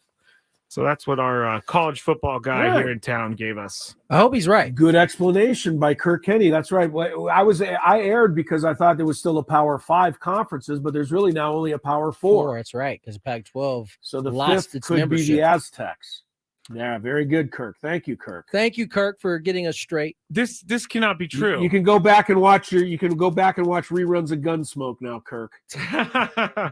Bill Vinovich is, according to the chat, Bill Vinovich is indeed the head referee for tonight's game. Come on. I mean, Vegas to I San know. Diego Unbelievable. isn't a Really? How do you go from being the Super Bowl lead referee to... I'm not going to lie. I don't care that he might not be the greatest referee. That's pretty freaking cool. It is cool. I'm You going to do go a down there and give Super him a piece Bowl of my mind. game and then turn around and do a Mountain West Conference basketball game. I'm going to give him a piece of my mind later. I'm Oh. going to the game now. Skraby's going to run stay down. home, Skraby's Skraby. going to run down to Viejas Arena and go running onto the floor during the second half. He's going to hit as hard as that dude who was streaking on the field. You're going to tackle Bill Vinovich tonight. Bill Vinovich, I'll be like, hey, Hey, Vino. let me tell you something, man. Don't run up on this referee. These referees ain't your granddaddy's referees. I don't know if you've seen them. No, they're pretty strong. You never know. You never know, Skraby. Jaden Ledee might step in to protect Bill Vinovich, man. and then you're going to be in a lot of trouble. I want none of that. Jaden Ledee would crush me That in the looks heart. like it would hurt. It would definitely hurt. But all right. Thank you for the information, everybody. Now, we haven't played this in a very long time, but it still is one of Chris's games that I try to take on Tony in. It's called the Pop Quiz. Remember the days of sitting in class? Good to have all you back to school. And the teacher said the dreaded words, pop quiz. Chris Ello isn't your teacher, but he does come up with fun pop quizzes. Play along with us. The Chris Ello Pop Quiz commences now on 97.3 The Fan. All right, everybody, put your notebooks away. Get your pens and pencils and scorecards ready. Time for our pop quiz. 12 questions today, guys. 12 questions. Whoever does the best will be today's champ. The answer will be one team or the other team, or the answer could be the same. And that is what always drives you guys We haven't had nuts. the sames in a while. I hate the sames. Yeah, I know you do. All right, today's category. Get you ready for baseball season, Tony. You're going out to spring training next week. All right, I'm ready. How many wins did the following teams have last year? Oh, no. Who had more? My absolute Very favorite. simple category. Very simple. Skraby, you ready to go? Yeah, I'm ready. I'm ready. All right, first one up. Who had more wins last year, the Baltimore Orioles or the Los Angeles Dodgers? It's already a hard It doesn't matter who goes first in that, really. So Go ahead, Skraby. Go with you, Skraby. I'm going to say... Go ahead, Skraby. I'm going to say the Orioles. The Orioles had more, says Skraby, than the Dodgers. Tony? I, too, will say the Orioles. Orioles had 101. Dodgers had 100. Okay, good. I think Very we looked good, this up guys. a couple weeks ago, so that's the reason I think we went over it. Yeah. Oh, you did. Well, think we you were ready for that one. Yeah. All right, let's see how you do on this one. Tony, you're first. Who had more, the Cardinals or the Nationals? Ooh. Cardinals or the Nationals? That ain't even Tony? right. I'm going to say the Nationals. I'm going to say the Nationals, okay? Scrape? My first instinct was Nationals. Are you staying with your first instinct? Nationals. All right. They've had the same, I knew 71 to that was gonna 71. happen. You know what? I almost changed I it knew too. it. I knew it. I hate to say it. Because now the Stays same tied is at off the one. board. Ugh. Next one, Scraby. Who had more wins? Our San Diego Padres or George Costanza's New York Yankees? Ooh. Stanzas. Wow. Padres or Yankees? Scrape? I'm gonna have to say the Yankees. Yankees? Tony? Are we going back to back? I know the You are Pods the had voice of the 82. Padres. Yeah, I knew that for sure. I want to say the Yankees had the same. Same. Is that your answer? Indeed it is. Same. Yankees had 82. Padres had 82. He went saying back to back. That's I did. diabolical. See, That I didn't is a have to little depend diabolical. on the same strategy because I actually knew one of the teams. I just felt like the Yankees were right in that same area. I felt like the Yankees were like maybe 2 games better. crazy that we had what we consider to be a bad season last year, but we won just as many as the Yankees did. All right, who had more, Tony, the Rockies or the White Sox? Dick Monfort Rockies and company were atrocious, but the White Sox so were were the atrocious. White Sox. Oh.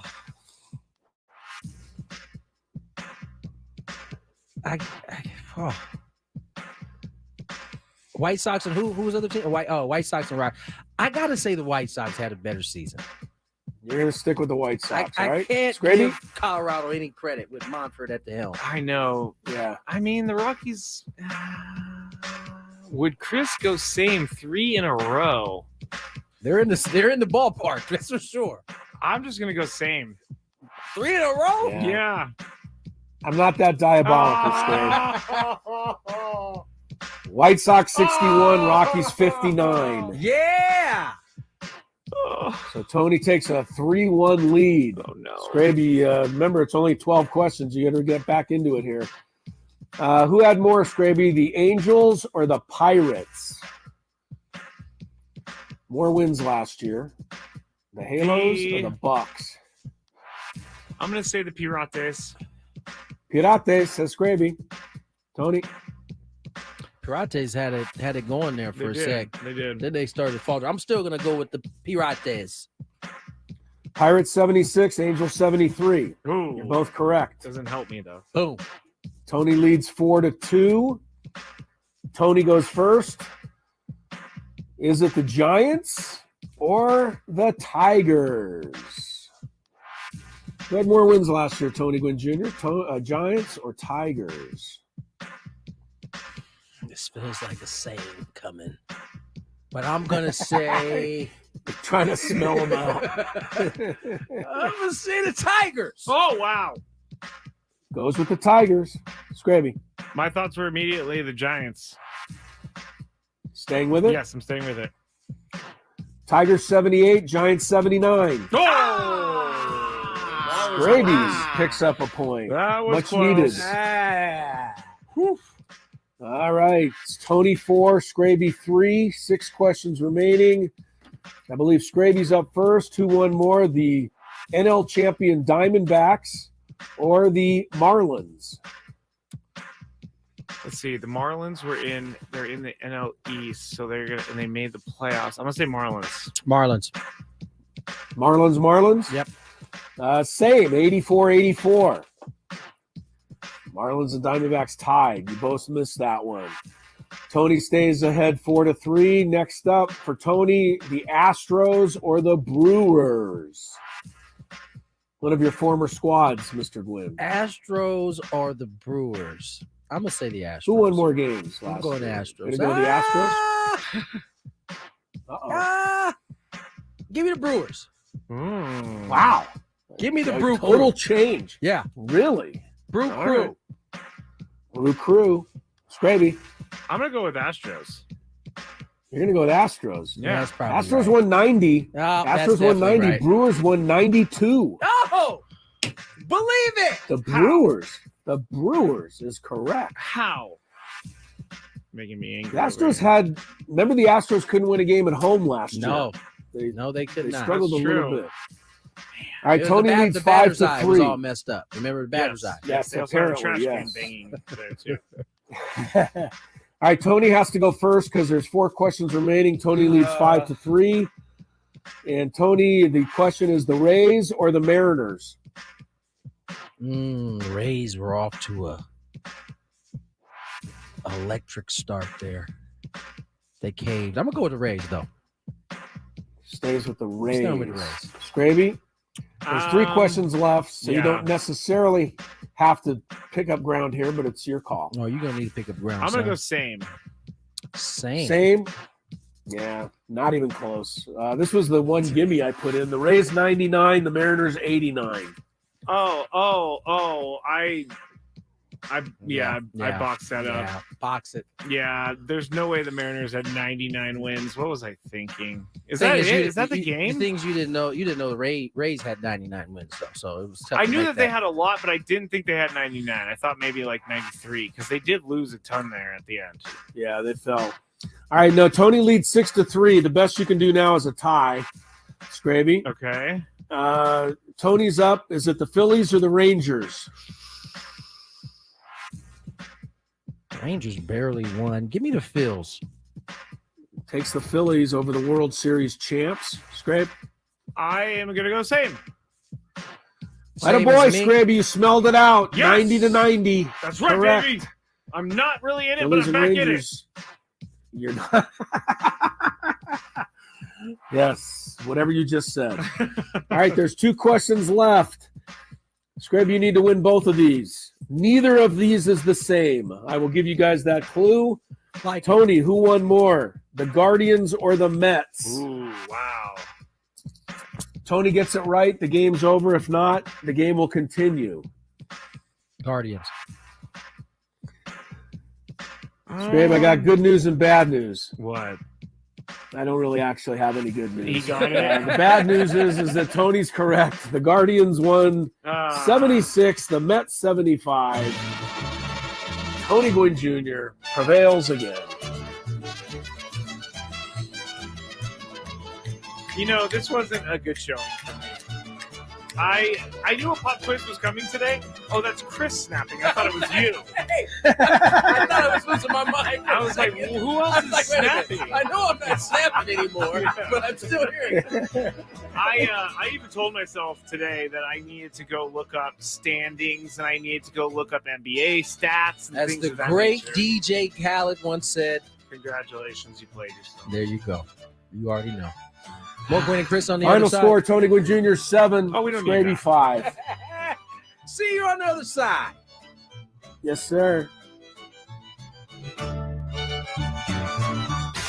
and Woods on the Fan. He gets so high, and that's all. It's incredible. All right, try it. Hold on, give me some first.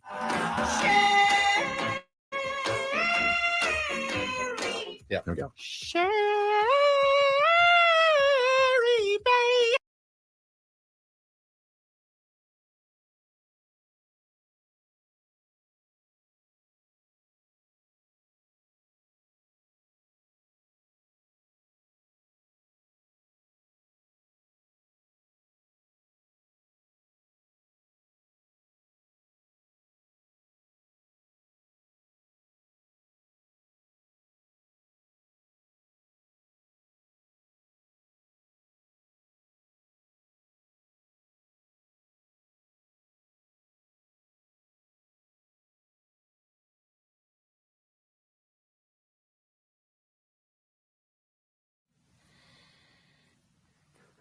Chris Ello here. Do you like hummus like I like hummus? Do you like gyros like I like gyros?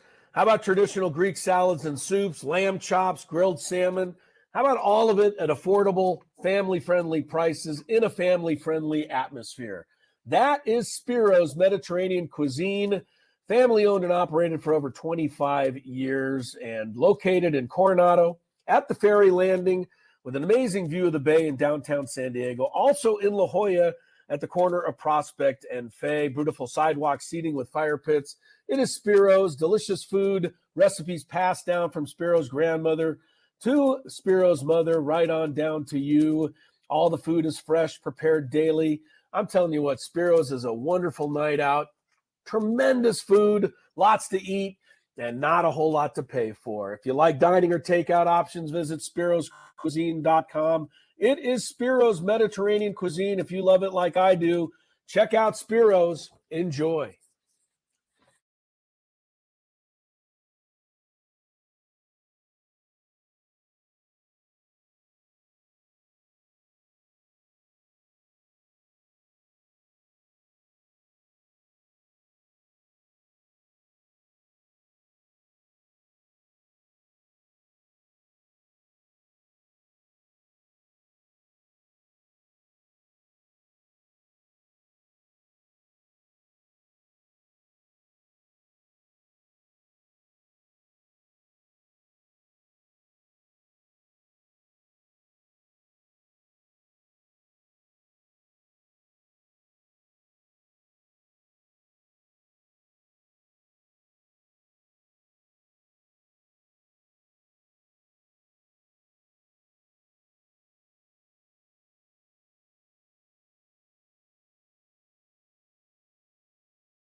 Gwynn and Chris, happy hour, 5:40 on the clock. If I'm not mistaken, my Lakers are in action today. You know, Skraby? Pistons, right? You At got the home? Pistons. Yeah. Get the Pistons at an old school 7:30 matchup. Well, listen to you counting on a victory. Yeah, seriously. Listen, you guys know me. I don't count on victories very often with my Lakers. This one I feel pretty good about. The 28 and 26 Pistons Lakers. what do they got? 8 and 44. What do the Pistons got? 8? Yeah. Yeah. The Wizards are not. The Wizards are giving them a run for their money, though. They are. The Wizards, I think, are 9 and 44. I don't know if you saw the quotes from Kyle Kuzma. He was former Laker, now a Wizard. Right. He was called into the owner's office. The owner presented him with the trade that the Wizards were going to do, and basically asked Kuz, did he want to do it? Kuz said, I wanted to stay, which is completely mind-blowing to me. And he nixed the deal. And now Kyle Kuzma is still a Washington Wizard. I will give him, in a day and age where guys are quick to run off and go to the greener pasture, I have a little appreciation for him to stick with a team that is giving, as you said, the 8 and 44 Pistons a run. Part of me says yes. Part of me says maybe he's the kind of guy that just doesn't really want to play basketball with all that pressure of having to win or lose. He was in Laker Pretty town. easy playing for the Wizards every night. That is very true. That is very true. All right, we got to get to our interview of the day, and right now, I can't remember who it was. Thank you for being honest. AJ Cassavell. AJ Cassavell joined us earlier to talk some Padres. You get a chance to hear it after traffic. From the 97.3 The Fan Traffic Center, here's Kelly Danick. Traffic is sponsored by San Diego Mojo. We're not getting much of a break on our roads this afternoon, guys. Now a crash on westbound 52 right around Regents Road. It's over to the right shoulder. Northbound side of the 15 near the 163. There's a collision. Trying to clear that up. Lanes tow truck on scene. Also, south 163 right at the south 805 connector. We have reports of a stalled vehicle over to the right shoulder. A southbound side of the 5.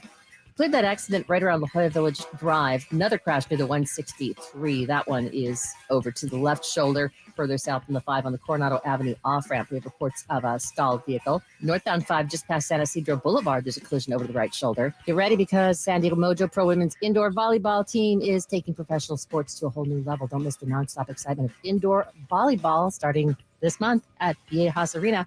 Visit San Diego MojoVB.com today. And Kelly Danick with Gwynn and Chris, San Diego's #1 sports station, 97.3 The Fan. AJ Cassavell joins us here on Gwynn and Chris. AJ, how's your Arizona stay so far? A little earlier than usual. This is now 2 years in a row I've watched the Super Bowl from Arizona, which is a little weird. But last year it was a lot colder at this time. I'm told the cold went through Arizona last week, and it's been so far sunny days in baseball. So far, so good. I enjoy sunny days in baseball. Now, before we get into business here, is 2024 bringing us long hair, don't care, AJ Cassavell, or are we trimming this up this year? It's long hair, don't care. Well, you know what? It's long hair, care. Okay. But good to know. I'm keeping the long hair going for 2024 at least. All right, fair enough. All right, Padres pitchers and catchers, day 2. Anything sticking out to you in the first 48 hours of camp that you've been there in terms of players, vibe? What's it been like down there so far? The vibe's been pretty good. The vibe's usually always pretty good at this time of year. The one thing that stands out to me, I think, is maybe kind of how ready some of these pitchers are, and that probably stems from the fact that, especially I saw Yu Darvish throw his bullpen session today, and it was a lot more intense than I think what you'd regularly expect from early February or mid-February, I guess. I think it stems from the fact that they're opening the season earlier, so it makes sense why. But I think the pitchers are maybe farther along than they otherwise would have been. That probably speaks to some of the readiness from this staff to get the season going and the excitement. And maybe even to the leadership of the group. I know Joe Musgrove and Yu Darvish are obviously at the forefront of that pitching group, and those are two guys you'd probably want leading your pitchers, and the rest of the group is kind of fallen into place behind them. And I think we've heard some good things about the Padres acquired in that Yankees trade and some of the young pitching prospects out here. So it'll be interesting to kind of see as the next few weeks go on how the Padres prep for that Korea series in terms of getting their arms ready and preparing for those 2 games specifically, and also just kind of what their strategy is. Talking to AJ Cassavell, MLB.com. He's out there in Peoria. And AJ, we were just listening to AJ Preller talk about Manny Machado, and he was saying that he was tracking to play by the Korea series. So what are you hearing about Manny's return date? Yeah, so Manny actually just talked to us too, and he didn't want to he didn't want to get into too many specifics on, he said his body would tell him and whatnot, but it sounds like Machado's tracking to play by that Korea series based on what Preller said, based on the fact that Machado took some throws today, did some grounders in third base and threw across the diamond a few times. And right now it's really a matter of the workload and how much he'll be able to do. He is swinging and he is throwing. He just can't swing and throw at the level you probably need to be swinging and throwing every day to kind of hone your craft and get in shape for a Major League Baseball season. So obviously you don't want to rush that, but given all of that information, I think it's probably very likely that Machado plays in Korea. Now, whether he plays as a DH or a third baseman, I think there's a chance that he would be there as a third baseman, like available, but you don't want to rush that. You don't want to build up his workload on his throwing arm too fast after the surgery. So I would say it's likely he plays in Korea. As for the DH third base question, that's still up in the air. We also listened to AJ speak on a number of different topics, but the one topic I'm going to ask you about is Ha-Seong Kim. He was asked about his in terms of teams wanting him and the Padres wanting to keep him. I don't know that there was a whole lot there, but if you read between the lines, it does sound like, at least for now, the Padres want to have him as a part of this team moving forward. Yeah, I think that's definitely true, and I think it's unlikely that he gets traded before opening day. Not out of the realm of possibility, but AJ essentially said that they'll take calls because they take calls on everyone, but they view him as a pretty integral piece, and you can see why, given everything he does to make the infield, frankly, really good. He's a great defender at multiple positions. So Preller also, I think, was kind of candid about the fact that the Padres are still they're still open to making trades. They're still in discussions about making trades. They're in discussions with free agents. Like, this is not a complete roster. He said something along the lines of, the roster that breaks camp with us will almost certainly not be the roster that ends camp with us. And so there are moves to come. And obviously, I think you glance down who's available and what can net the Padres some big pieces back. And one of the preeminent names is Ha-Seong Kim because of where he is in his contract, because of his value, and because of the glut of infielders that the Padres have. I think that being said, the Padres view him extremely highly, and I think as well they should be viewing him that highly. And so it's going to take a pretty substantial package to get Ha-Seong Kim back, and I don't know if there's a team out there that's going to do that for 1 year of Ha-Seong Kim. So right now, probably likelier than not that Kim's a Padre come opening day, and where he plays may be dictated by the health of Machado, whether he's at third base or not. You just made a lot of fans happy, AJ. Yeah, we hear did. from everybody that no one wants to trade Ha-Seong Kim, so we'll see if that happens, but that's good news. We're talking to AJ Cassavell of MLB.com right now. And Jurickson Profar was signed yesterday by the Padres for a very team-friendly contract. But last night I was talking about, where is he? Is he going to be an everyday guy? Is he a DH? Is he a spot left field guy? Where do you think they're going to go with Jurickson Profar this year? I think you know exactly what you have in Jurickson Profar, and so you can kind of pencil him in as the guy that is. You probably know what you're going to get from him, and so you ask other guys to kind of step up and win places in the outfield around him. And I assume they're going to make another addition to the outfield, but his amount of playing time and where he plays and how much he plays will be dictated by probably the performance of some of these prospects. I mean, Jackson Merrill is going to be getting reps in left field.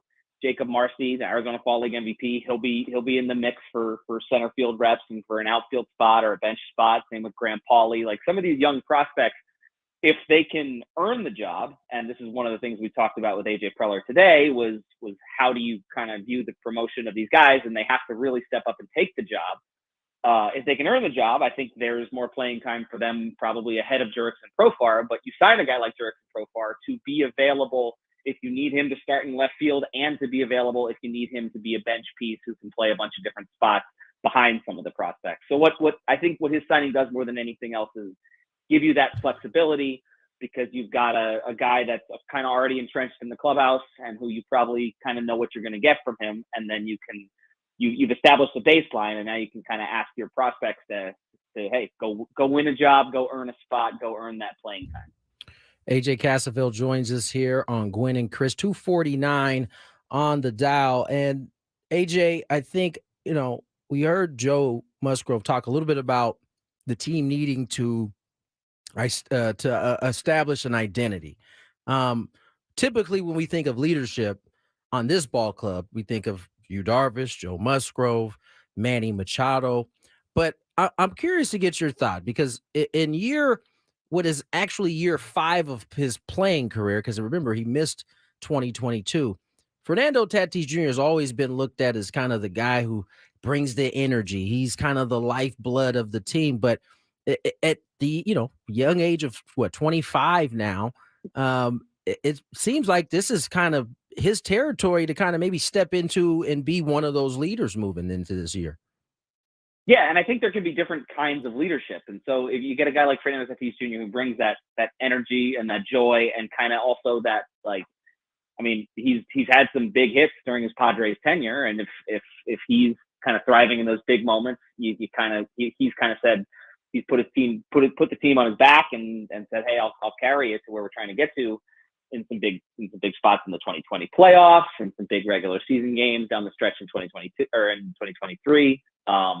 He also had some struggles last season. I think what you would look for him in that leadership role would be when things aren't going so great, kind of maybe keep that persistent leadership aspect of it up, and when things are going great, stay kind of exactly as you are. And so it'll be interesting to kind of watch him, because he's obviously he plays the game with his heart on his sleeve. He shows his emotions all the time, and as someone who covers the team and wants guys to do that more often, I love that.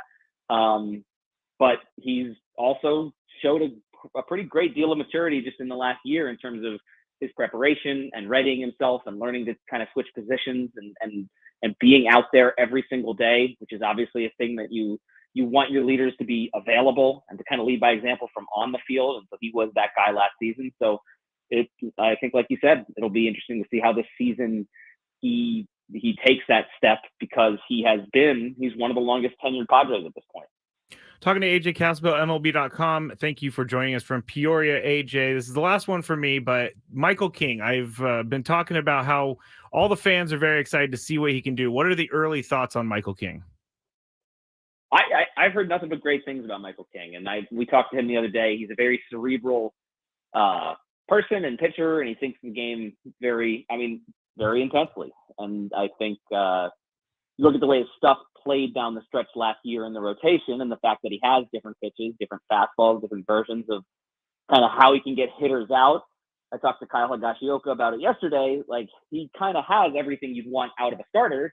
He just didn't necessarily have that opportunity in New York until late last season. And so I think you always thought he could be a pretty good starter, and there he was for those, I think, 9 starts that he made doing it. And the transition is going to be an interesting one, because the Padres don't like to set specific innings counts that their pitchers can't pass. They want those pitchers to essentially dictate themselves, not with what they say, but kind of with their performance and how their body's feeling and that kind of thing, how far they can go.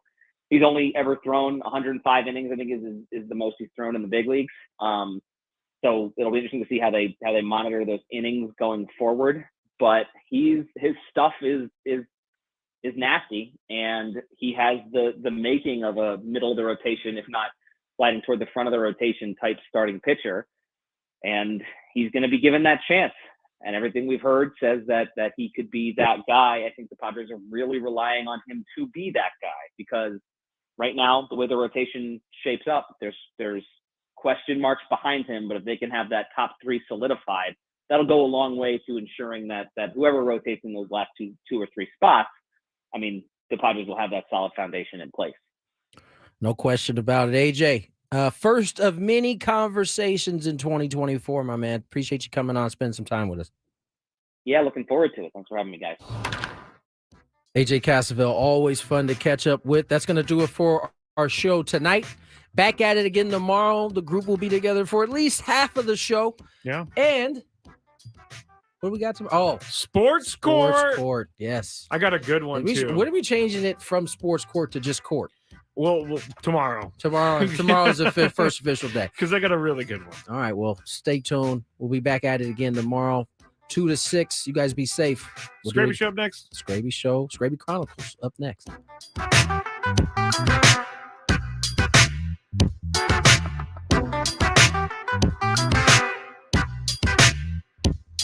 Ben and Woods on the Fan. Coming up on Wednesday, well, love is in the air. It's Valentine's Day. What do I like or what do I love?